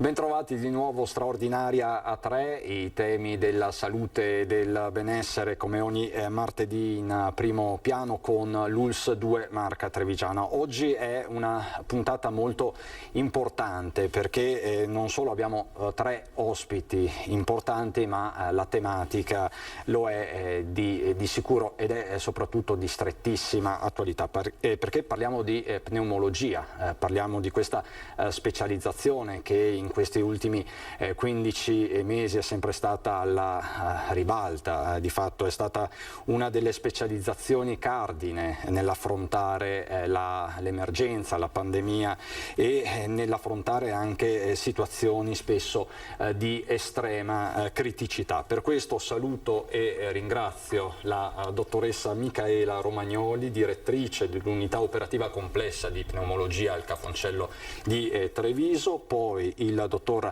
Riccardo Drigo, che è direttore sempre dello stesso servizio, quindi unità operativa complessa di pneumologia all'ospedale di Montebelluna, e non so se è già collegato o si collegherà anche Paolo Lucernoni, che è direttore della pneumologia all'ospedale di Vittorio Veneto, e quindi grazie davvero per essere qui con noi per fare un po' il punto della situazione, quando finalmente sembra che stiamo tornando un po' tutti a respirare, e non è assolutamente una metafora. Allora comincerei da lei, dottoressa Romagnoli. Lei lavora nel centro hub delle pneumologie dell'ULSS 2 Marca Trevigiana. Che cos'è questo centro e come avete affrontato la pandemia in questi mesi? Allora, intanto sì, buongiorno a tutti. Diciamo che la pandemia, quando è arrivata, e quindi parliamo già di più di un anno fa, quindi marzo del 2020, precisamente il 7 di marzo del 2020, una data ormai indimenticabile. Sia noi come centro hub, ma non solo noi come centro hub, tutti i centri SPOC, quindi anche Montebelluna, Vittorio Veneto e quindi i miei colleghi qui presenti, ci siamo trovati di fronte a un qualche cosa di completamente anomalo e nuovo, no? Quindi abbiamo dovuto far fronte a una situazione nuova, sconosciuta, perché avevamo soltanto pochi dati da quel poco di letteratura che arrivava da lavori scientifici pubblicati dalla Cina, ma che erano ancora molto pochi, e quindi abbiamo dovuto affrontare una situazione completamente nuova e soprattutto una situazione che non ci dava tempo, una situazione drammatica, no? Quindi questa onda completamente anomala con numerosissimi pazienti che arrivavano in condizioni molto gravi, molto complicate, presentandosi appunto nei nostri reparti di epidemiologia con delle polmoniti gravi e un'insufficienza respiratoria acuta molto grave. Quindi diciamo che la difficoltà maggiore iniziale, in cui tutti noi eravamo inizialmente un po' spaesati, ma ovviamente abbiamo subito cercato di adattarci, no, a questa situazione, è stata proprio quella di affrontare una situazione completamente nuova, drammatica e con una numerosità di pazienti mai vista prima, quindi era un continuo afflusso di pazienti in condizioni veramente gravi, critiche, che non ci dava tregua, quindi giorno e notte. Tanto per fare un esempio numerico, noi in totale, quindi la prima ondata, poi la seconda e la terza, che si è conclusa poco fa, sembra già tantissimo, ma in realtà si è praticamente conclusa a maggio di quest'anno, quindi poche settimane fa, abbiamo avuto a Treviso 600 ricoveri Covid. Ecco, se facciamo il conto di una numerosità annuale di pazienti, quindi normali, sono sicuramente meno di 600 in un anno, quindi abbiamo fatti di più rispetto quindi a tutti gli altri anni. Diciamo che forse, e questa è stata un po' la difficoltà di tutti i centri, quindi non soltanto del centri hub, ma di tutti i centri SPOC, questo non solo nella US 2, ma in tutto il Veneto e in tutta Italia. Credo che questa quindi ci ha accomunato sicuramente anche il fatto di doverci adattare, quasi non dico a fare una professione nuova, perché farei un'esagerazione, ma è chiaro che noi abbiamo dovuto adattarci in frettissima, quindi con il supporto della regione, della nostra direzione, con nuovi dispositivi, no? Quindi tutti i distributori, cioè tutti i dispositivi a erogazione di ossigeno ad alti flussi, ventilatori, CPAP, caschi, no? Quindi tutti i dispositivi che piano piano sono arrivati, anzi direi molto in fretta, proprio tramite il supporto della regione, che è stata veramente molto pronta in questo. E ci siamo adattati ad una nuova super specialità, no? Quindi tutti abbiamo dovuto focalizzarci sull'insufficienza respiratoria grave, cercando di contenere quella che era questa pandemia, che numericamente era enorme, e cercando di dare quindi supporto alle terapie intensive, quindi facendo sì che le terapie intensive non si trovassero mai in forte difficoltà.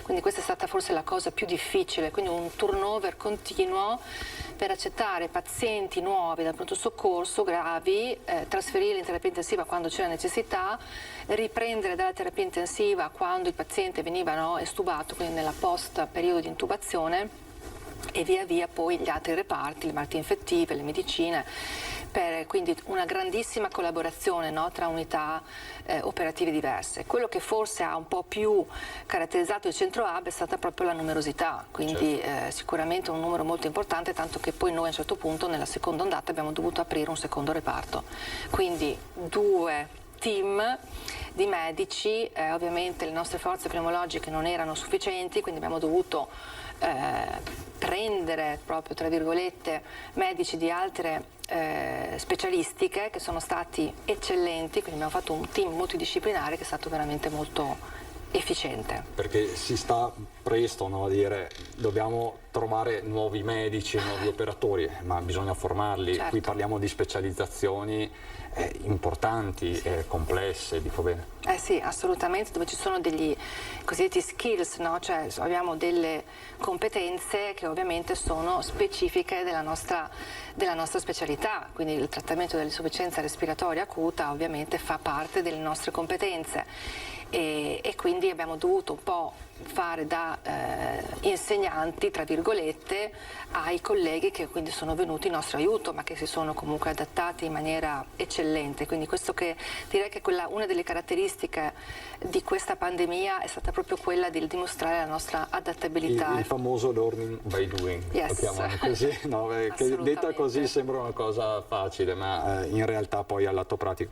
Le chiedo, non vuole essere una domanda personale, ma c'è stato un momento in cui vi siete sentiti davvero appesantiti, avete temuto magari di non potercela fare? Allora, bella domanda. C'è stato, dunque all'inizio mi ricorderò sempre, sì, all'inizio proprio della prima ondata, quindi sto parlando di marzo 2020, mi ricordo i primi 10 giorni in cui tutti i pazienti che avevamo ricoverato, quindi 20, di tutti i pazienti non c'era nessuno a cui era scomparsa la febbre, quindi erano 10 giorni che tutti i pazienti erano piretici, erano febbrili e questo ci aveva veramente molto preoccupato perché chiaramente all'inizio non conoscevi la malattia, non c'era una terapia specifica e quindi eravamo veramente molto spaventati che ci potesse essere poi un esito veramente molto negativo. Poi abbiamo imparato a conoscere la malattia, abbiamo visto che poi piano piano la febbre scompariva, ma che ci voleva tanto tempo, ecco, non eravamo abituati a malattie infettive che lasciassero sintomi e segni così a lungo, no? Quindi anche il recupero dell'insufficienza respiratoria acuta. Sì. E a proposito di recupero, lei, dottor Drigo, è specializzato soprattutto in questo, nel trattamento delle conseguenze da Covid, perché se un'altra cosa abbiamo imparato è che il Covid lascia segni a volte anche indelebili. Anche qui è una storia tutta da raccontare ancora, perché in realtà immagino che l'esperienza venga fatta di giorno in giorno anche su questo fronte, così. Certo, è una storia tutta da scrivere, perché mentre adesso cominciamo a conoscere un altro degli aspetti fondamentali della fase acuta, la fase cronica la stiamo osservando, una storia in itinere. Si parla di long covid, di conseguenze sul piano dei sintomi, della funzione. Sono stati recentemente pubblicati i primi dati a un anno di distanza, chiaramente riguardano i pazienti cinesi, perché sono stati i primi a iniziare con questa brutta avventura. E a un anno di distanza devo dire che perlomeno in pazienti che avevano una gravità intermedia, non da rianimazione, pazienti da medicina subintensiva, medicina subintensiva, i dati sarebbero anche positivi. Distinguiamo quelli che sono i dati funzionali, cioè quelli che si possono misurare con le prove di funzionalità respiratoria, quindi con i test funzionali, da quelli che sono i sintomi, perché sono due mondi abbastanza diversi. Se devo dare dei numeri, in questa coorte di pazienti cinesi di Wuhan a distanza di un anno si è visto un progressivo miglioramento della funzione respiratoria. Per dare dei numeri, appunto, il 20% dei pazienti a 3 mesi aveva ancora dei polmoni chiamiamo più piccoli, ristretti, meno espansibili, a 6 mesi erano un 15%, a un anno il 10%, quindi c'è un trend, una tendenza al miglioramento che, seppur lenta, è sempre presente. Se poi invece consideriamo le capacità di scambiare gas da parte del polmone, che era la parte maggiormente compromessa in questo tipo di polmonite, cioè la capacità di assumere ossigeno e di eliminare l'anidride carbonica, lì il dato un pochino meno favorevole, ma questa era la peculiarità della fisiopatologia del Covid. Allora lì a 3 mesi il 50% dei pazienti presenta ancora un danno, seppur modesto, diciamo comunque presente, a 6 mesi persiste, ma a un anno di distanza è solo il 30% che ha questo tipo di problema.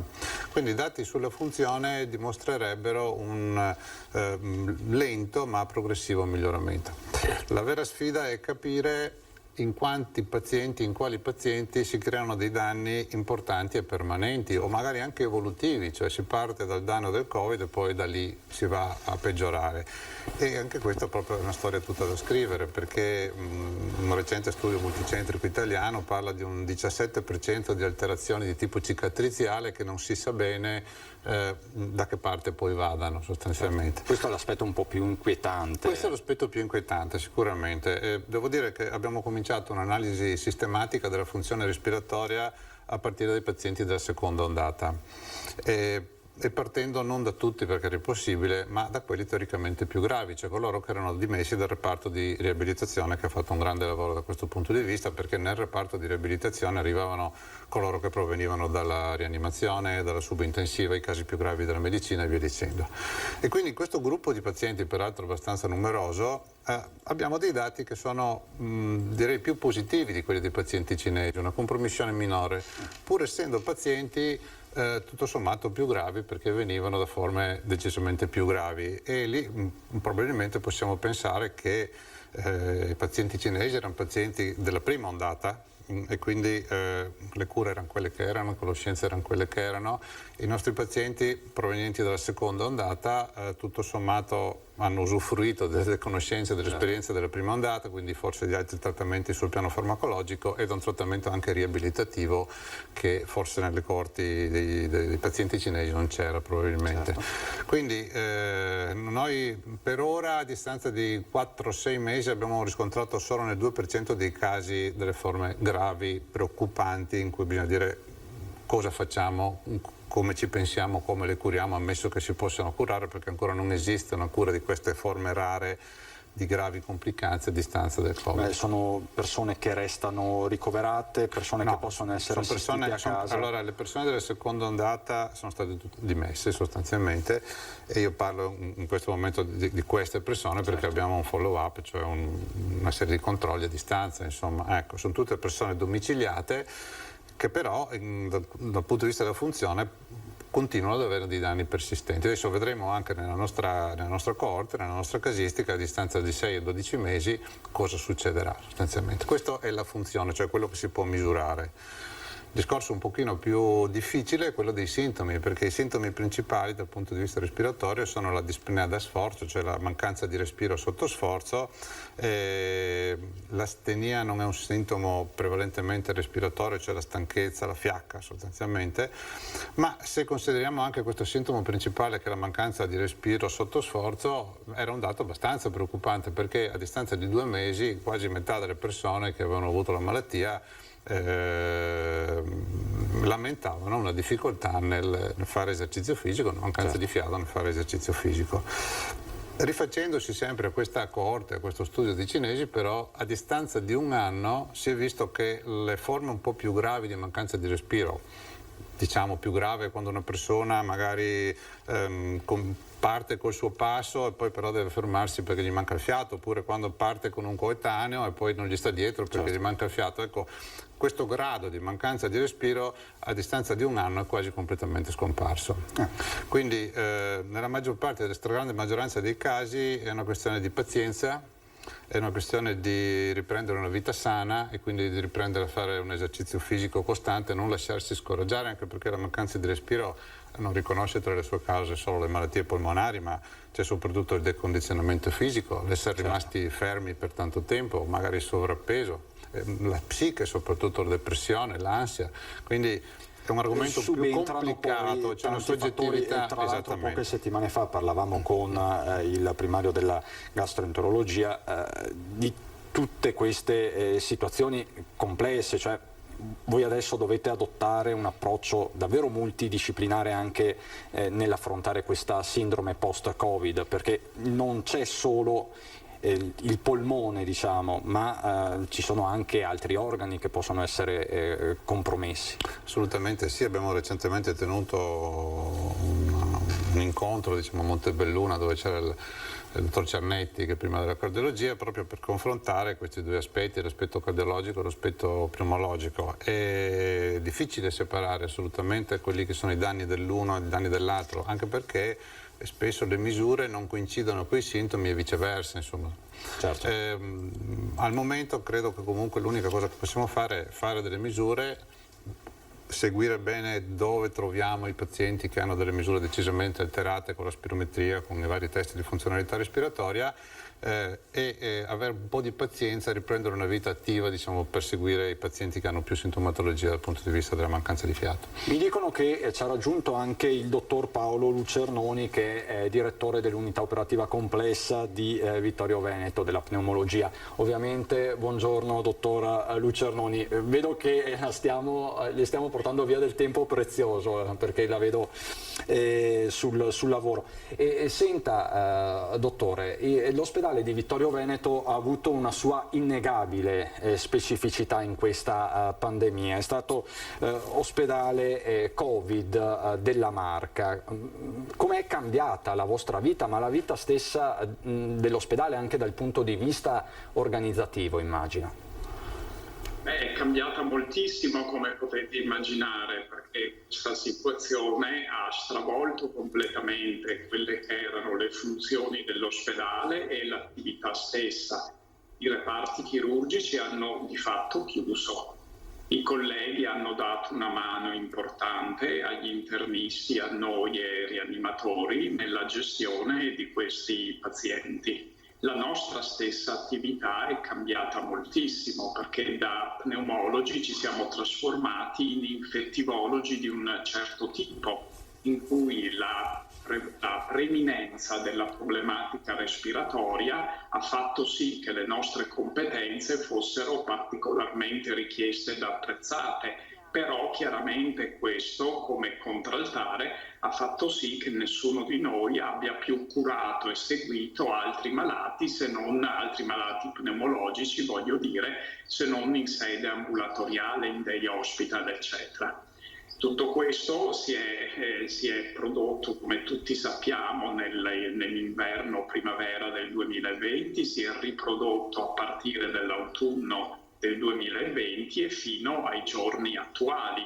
Noi siamo tuttora ospedale Covid, anche se ormai settorializzato, nel senso che i colleghi chirurghi hanno potuto riprendere le loro normali attività e i malati Covid che purtroppo continuano ad arrivare, e non posso non dire in questa sede, arrivano ovviamente solo i non vaccinati. Continuano ad arrivarci e noi continuiamo a curarli. Questo sottolineiamolo, cioè arrivano ancora negli ospedali soggetti non vaccinati. Anche immagino solo vaccinati. E questo che esclusivamente i malati sono solo ed esclusivamente soggetti non vaccinati. E di che categoria di età stiamo parlando prevalentemente, dottor Lucernoni? Non vediamo più grandi anziani, ma vediamo persone relativamente giovani e per la maggioranza comprese tra i 50 e i 75. Abbiamo avuto anche un paio di ultranovantenni, a dire la verità, recentemente, proprio 2 persone che avevano rifiutato proprio la vaccinazione. E perché avevano rifiutato la vaccinazione? In questi giorni si dice che molti anziani sono convinti dai figli a non vaccinarsi. Sì, purtroppo è vero, sì, possono essere convinti dai figli o possono essere convinti da qualcun altro o da loro stessi, però è un dovere nostro, di tutti quanti, noi in prima linea, ma non solo noi, di tutti, che si combattano queste opinioni che si dimostrano deleterie per se stessi, ma non soltanto per se stessi, lo sono per la società intera. Perché più alta è la percentuale di soggetti non vaccinati, maggiore sarà la circolazione del virus fra costoro e maggiore sarà la possibilità dell'emersione di varianti potenzialmente pericolose. Ora, noi sappiamo che le varianti finora emerse, compresa la famosa variante Delta, sono discretamente bene coperte da tutte le vaccinazioni purché portate a termine. E auguriamo che la situazione rimanga questa. Dottoressa Romagnoli, il suo collega Lucernoni dice una cosa molto importante, anzi da giornalista dico che lo diciate voi forse ha un peso diverso rispetto a un politico, rispetto magari alla categoria dei virologi, che forse in questo periodo è stata troppo esposta anche mediaticamente.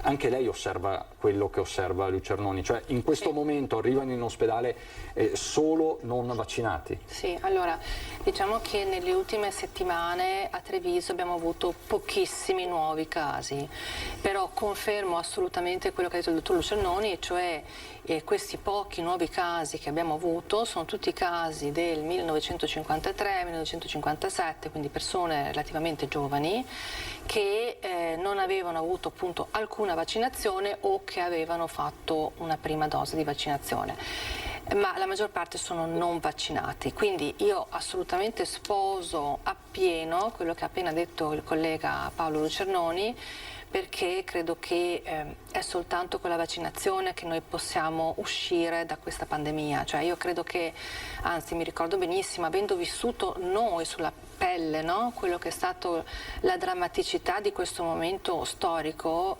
che nessuno dei nostri colleghi ha mai vissuto, anche i nostri colleghi più anziani, tutti hanno detto ma noi non abbiamo mai visto una pandemia o un'epidemia che poi è diventata pandemia di questa portata, no? Quindi gravissima, cioè, è la dimostrazione di tutto quello che è successo finora, è la dimostrazione che per fortuna che si è riusciti in tempi brevissimi ad arrivare ad avere delle vaccinazioni disponibili, perché in caso contrario noi saremmo, credo tuttora adesso, come eravamo un anno fa o come eravamo in questo autunno, ed è una cosa che si può tollerare con grandissima fatica e con grandissimi sforzi da parte di tutti per alcuni mesi, ma non si può andare avanti all'infinito, ecco. Certo. Per cui quando arrivò in dicembre, no, fine dicembre 2020, la possibilità della vaccinazione, per noi è stata veramente la speranza di poter vedere una luce, quindi io credo che posso portare la parola di tutti noi sanitari, come ha già detto il dottor Lucernoni. Noi esortiamo assolutamente la popolazione a sottoporsi a vaccinazione, perché è solo così che possiamo uscire da questa pandemia. Dottor Drigo, immagino che anche lei sia sulla falsariga. Posso confermare.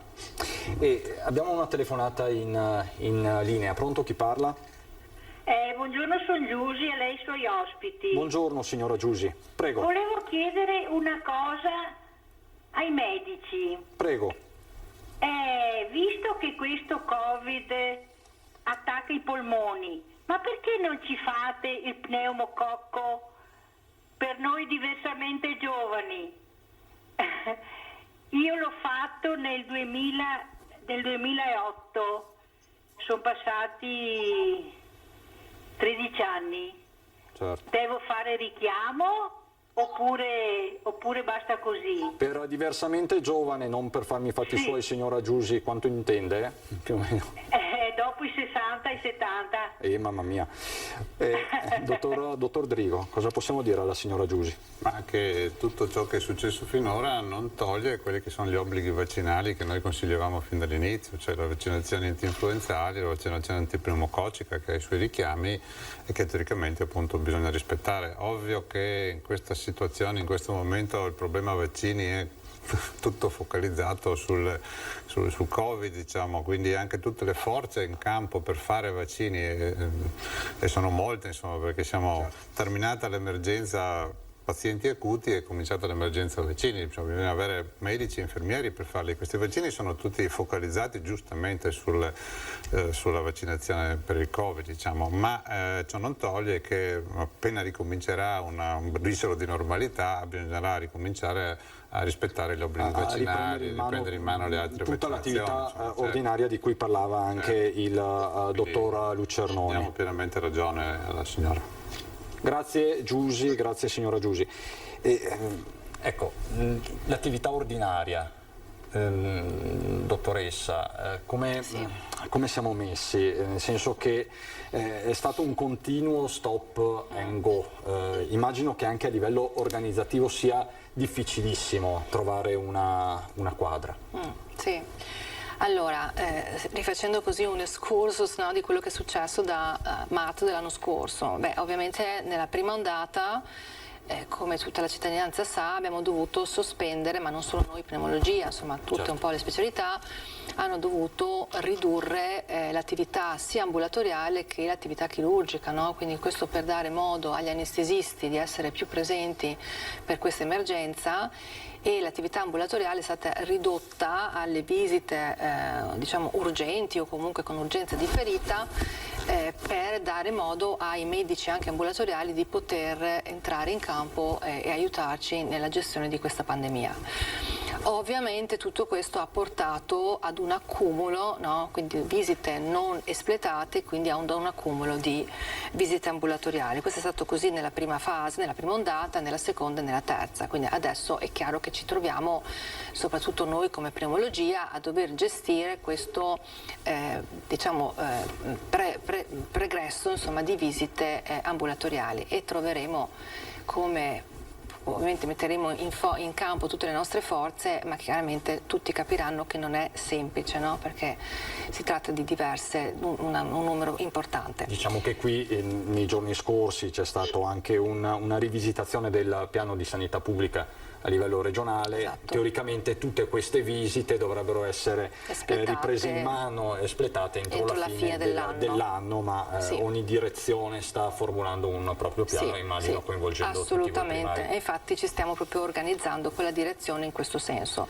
Da non trascurare però il fatto che comunque una certa attività è stata comunque portata avanti, anche come pneumologia, cioè non ci siamo riusciti a non essere esclusivamente e al 100% sul Covid, ma grazie sempre al supporto, quando si poteva, di colleghi e di mettere in campo tutte le forze che si avevano, siamo riusciti comunque a portare avanti anche le malattie respiratorie croniche, soprattutto da ricordare tutta quella che è la diagnostica del tumore del polmone, che dal punto di vista epidemiologico per noi è importantissima. Sono ovviamente un'alta diciamo che le malattie più gravi le abbiamo sono portate avanti, assolutamente no. Questo certo. va assolutamente detto. C'è un'altra telefonata, pronto, chi parla? Buongiorno, mi chiamo Adriana, telefono da Udine. Volevo fare una domanda ai vostri gentilissimi medici. Prego, signora Adriana, prego. Io ho fatto la vaccinazione unica Johnson & Johnson esattamente 3 settimane fa. Ieri sono andata in farmacia a fare quel piccolo test con una gocciolina di sangue per vedere se avevo sviluppato anticorpi, e sembrerebbe di no ancora. Volevo sapere come mi devo comportare a questo punto. Allora, non so se la specializzazione, però insomma possiamo rispondere alla signora Adriana. Certo, dottoressa. Beh, allora, noi sappiamo che non è raccomandato il dosaggio degli anticorpi in chi fa poi la vaccinazione, no? Quindi di routine non è indicato. È chiaro che ci vuole un certo periodo di tempo, cioè un certo lasso di tempo è necessario affinché il nostro sistema immunitario riesca a sviluppare un'immunità, quindi che è un'immunità tra l'altro non solo anticorpale ma un'immunità anche di tipo cellulomediata, quindi avere degli anticorpi bassi non è che voglia dire per forza non essere immuni. Molto probabilmente se la signora magari per sua curiosità, come ripeto non è qualche cosa di indicato, quindi se per sua curiosità vuole ripetere più avanti a distanza per esempio di un mese insomma il titolo anticorpale, può farlo e molto probabilmente ci sarà una risposta. Ecco, teniamo conto che sappiamo che le vaccinazioni non hanno comunque un 100% no, di resa, è molto alta, quindi supera l'80, il 90%, ma ci sono anche quei casi in cui l'immunità non si sviluppa, ma comunque non dobbiamo assolutamente entrare in panico o essere diffidenti, no? Perché comunque il nostro sistema immunitario, una volta che riceve lo stimolo, che sia il vaccino a vettore con l'adenovirus, tipo AstraZeneca, che sia invece il vaccino con l'RNA messaggero, come gli altri vaccini che stiamo somministrando, è comunque un metodo che induce il nostro sistema immunitario a rispondere, quindi a darci comunque un'immunità. Per cui direi alla signora di stare assolutamente assolutamente tranquilla, ci vorrà probabilmente più tempo, ma stia tranquilla che la vaccinazione farà il suo effetto. Diciamo che poi la signora ha posto un tema anche di strettissima attualità dopo le parole della scorsa settimana del Premier Draghi, anche lui poi che aveva parlato proprio della sua risposta anticorpale alla prima dose di siero. Poi qui non stiamo a parlare del mix vaccinale, dell'eterologa e quant'altro, perché apriremo proprio un mare magnum. E lei, dottoressa Romagnoli, ci ha parlato un po' di questa attività ordinaria che comunque è rimasta soprattutto per i casi più gravi, casi di tumore e quant'altro. A Montebelluna c'è una specializzazione particolare molto importante che riguarda i disturbi respiratori del sonno. Voi siete tra i principali centri in Veneto e in Italia proprio su questo disturbo. Come sono stati affrontati questi disagi in epoca Covid e come sono affrontati ora? E soprattutto le chiedo, sono aumentati a causa delle preoccupazioni anche legate al Covid? Riguardo alla prima domanda, noi abbiamo seguito quelle erano le indicazioni della Regione, cioè quello di far fronte alle emergenze, sostanzialmente i casi più gravi, no? Quindi la patologia oncologica in primis, ma anche tutte le altre forme di insufficienza respiratoria e le situazioni che richiedevano comunque un intervento che non poteva essere dilazionato. Nel campo della medicina respiratoria del sonno abbiamo individuato soprattutto due situazioni, cioè quei pazienti che a causa della gravità del disturbo respiratorio del sonno avevano un'insufficienza respiratoria già in veglia e non soltanto nel sonno, e questi erano pazienti particolarmente fragili che andavano subito sottoposti a un trattamento. Se questi pazienti avessero avuto una polmonite da Covid sarebbero subito finiti in rianimazione. E una seconda categoria di pazienti erano i pazienti in cui il disturbo respiratorio del sonno causa un sintomo che non è sempre presente ma lo può essere con una discreta frequenza ed è particolarmente invalidante, che è la sonnolenza, un'eccessiva sonnolenza durante il giorno che può manifestarsi anche alla guida con tutto quel che comporta per il rischio di incidenti. Quindi i pazienti che venivano lamentando questo particolare disturbo, cioè una sonnolenza alla guida importante che poteva anche disturbare la loro attività di lavoro professionale, costituire quindi un rischio, questi venivano trattati con relativa urgenza.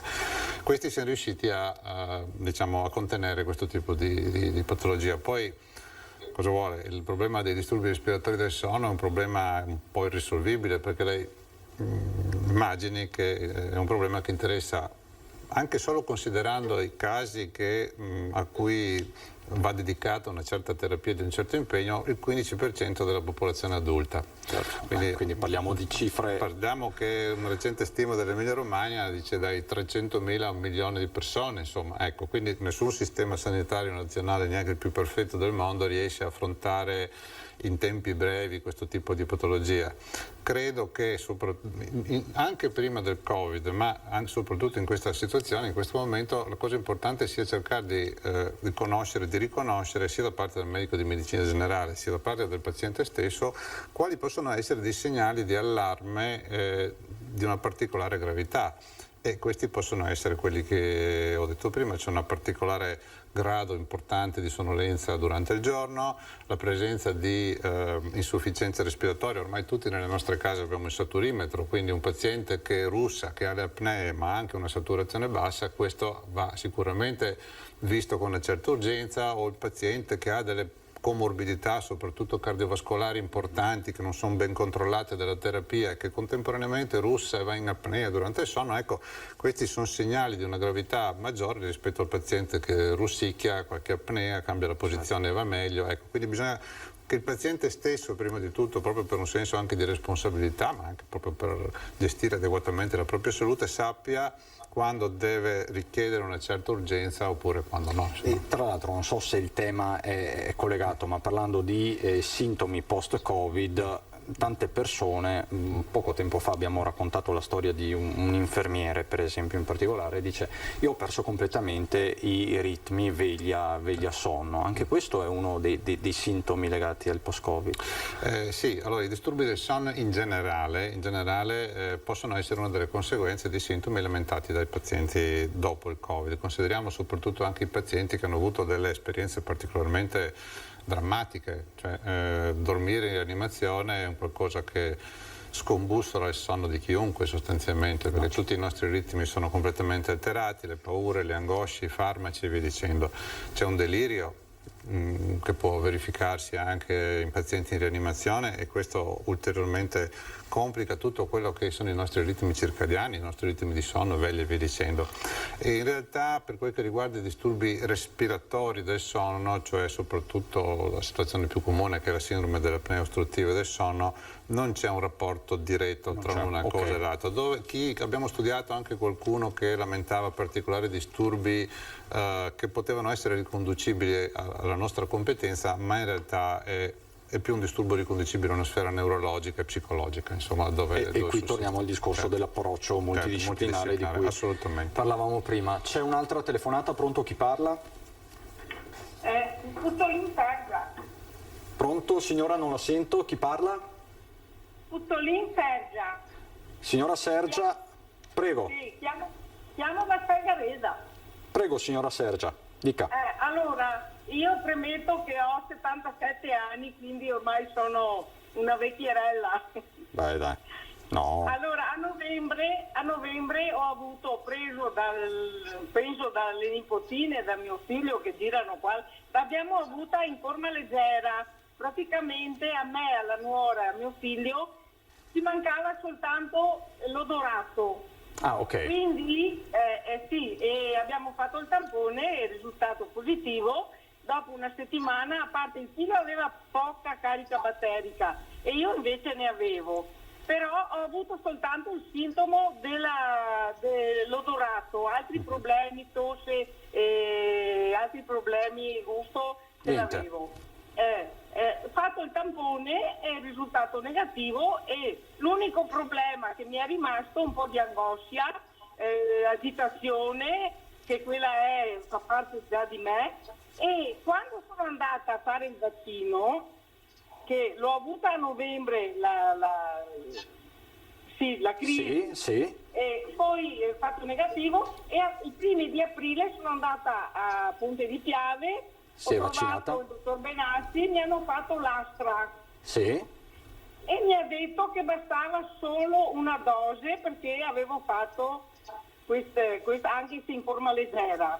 Allora, a distanza poi di 20 giorni, siccome ho una patologia della tiroide, ho qualche patologia da tenere sotto controllo, ho fatto gli esami del sangue e ho voluto farmi anche gli anticorpi. Allora, gli dico i valori che mi hanno scritto. Allora, sono senza entrare nel dettaglio, ci dica. 400,00 in uno e nel secondo 0,451. Questi sono i valori che ho riscontrato negli esami che ho fatto dopo il vaccino. Ok, quindi, la domanda, signora? Come? La domanda quindi qual è? Volevo sapere se questi anticorpi qua sono nella normalità dopo aver fatto il vaccino. Allora sentiamo la dottoressa Romagnoli. Dottoressa. O se devo preoccuparmi? No, allora io direi, signora, assolutamente non si deve preoccupare, nel senso che il primo valore, adesso si fa un po' fatica, non avendo il referto sotto gli occhi è un po' difficile, non si sa bene che cosa è stato misurato e qual è l'unità di misura, però dai valori che avrebbe detto, soprattutto per il primo valore, sembra che ci sia stata una buona risposta, quindi che lei abbia un buon titolo anticorpale. È chiaro che lei, signora, ha avuto l'infezione, seppur in forma lieve, ma ha avuto l'infezione, in più ha fatto la dose, un'unica dose di vaccino, quindi io al suo posto starei assolutamente tranquilla, ecco, mi sentirei di tranquillizzarla. Ecco, signora Sergia, queste le parole della dottoressa Romagnoli, ma con la dottoressa Romagnoli, il dottor Lucernoni da Vittorio Veneto e il dottor Drigo ritorniamo subito dopo la pubblicità.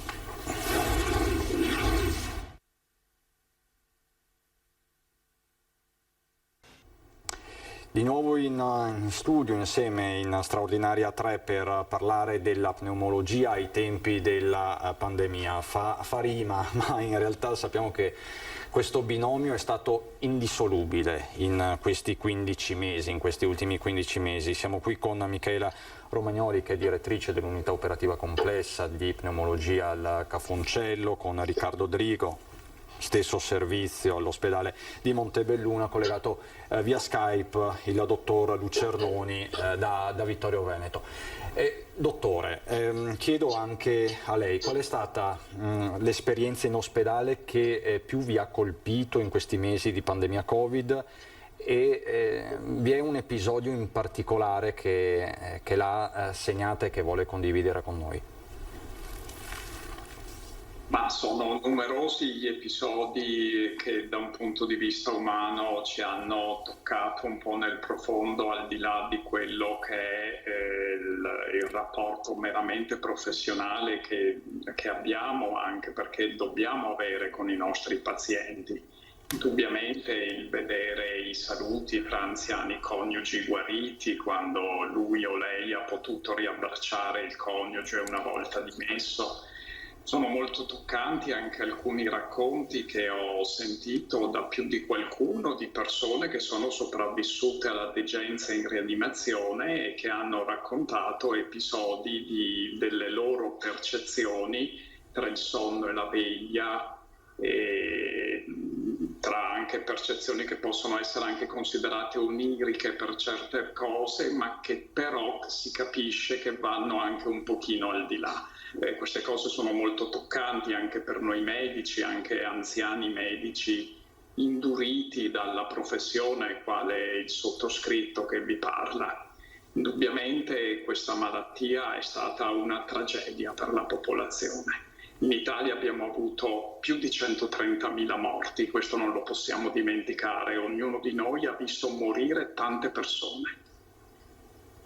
E tutto questo non lascia indifferenti, non può lasciare indifferenti, anche se non deve naturalmente modificare quello che è la nostra professionalità. Questo indubbiamente. Tra l'altro ne parlavamo poco fa in pubblicità, non è un mistero, ma diceva Lucernoni, io che sono indurito da anni di professione, però non mi dimentico questo lato umano. Noi stessi, noi giornalisti per primi, operatori dell'informazione e quant'altro, ci dobbiamo fermare ogni tanto a riflettere su quello che stiamo vivendo e su quello che stiamo raccontando. Lo abbiamo fatto in questi mesi, dopo ogni tanto prevale la quotidianità, quindi il bollettino regionale, le cifre, i numeri che spesso sono freddi. Dietro questi numeri ci sono volti e storie, ci sono operatori sanitari che hanno vissuto in prima linea.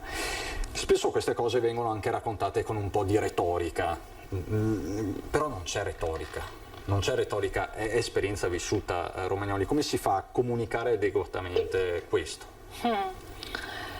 Ma è una domanda molto difficile, nel senso che sì, come si diceva prima durante la pausa della pubblicità, credo che per quanto riguarda noi sanitari e tutti i pazienti e i parenti dei pazienti, no, che hanno vissuto questa terribile esperienza, questo ha lasciato un segno che è indelebile, quindi nessuno di noi sarà come prima.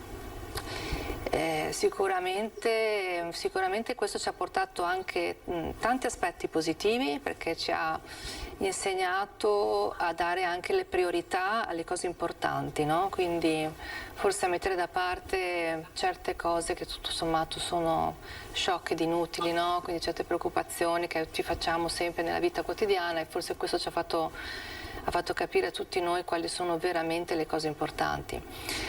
Come diceva il dottor Lucernoni, questo non deve chiaramente cambiare la nostra professionalità, quindi la nostra professionalità deve sempre essere sempre al massimo, quindi cercare sempre di essere aggiornati il più possibile, no? Per dare sempre ai nostri pazienti il meglio, anche quando siamo in scarse conoscenze, come eravamo all'inizio, no, di questa pandemia. Come dicevo, ci siamo trovati tutti noi, io stessa di notte a cercare su internet, oppure a frequentare tutti i webinar che facevano dagli Stati Uniti con i cinesi e i medici colleghi asiatici, no, che erano stati investiti per primi da questa questa epidemia per cercare di captare tutte le informazioni possibili, quindi la nostra professionalità deve sempre essere al massimo.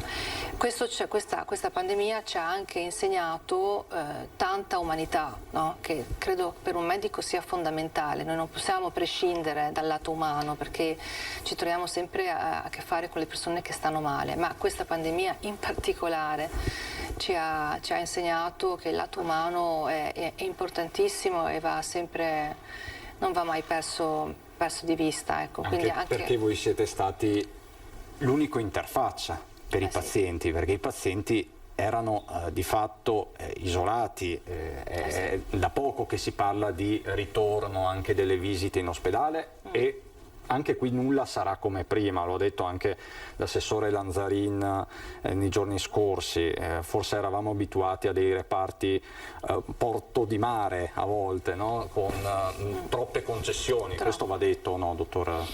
Ma guardi, il problema è che di solito il malato virgolette si dà sempre un po' ragione, no? Certo. Per la sua situazione, quindi se si può accontentarlo nei suoi aspetti affettivi umani credo che sia logico e doveroso.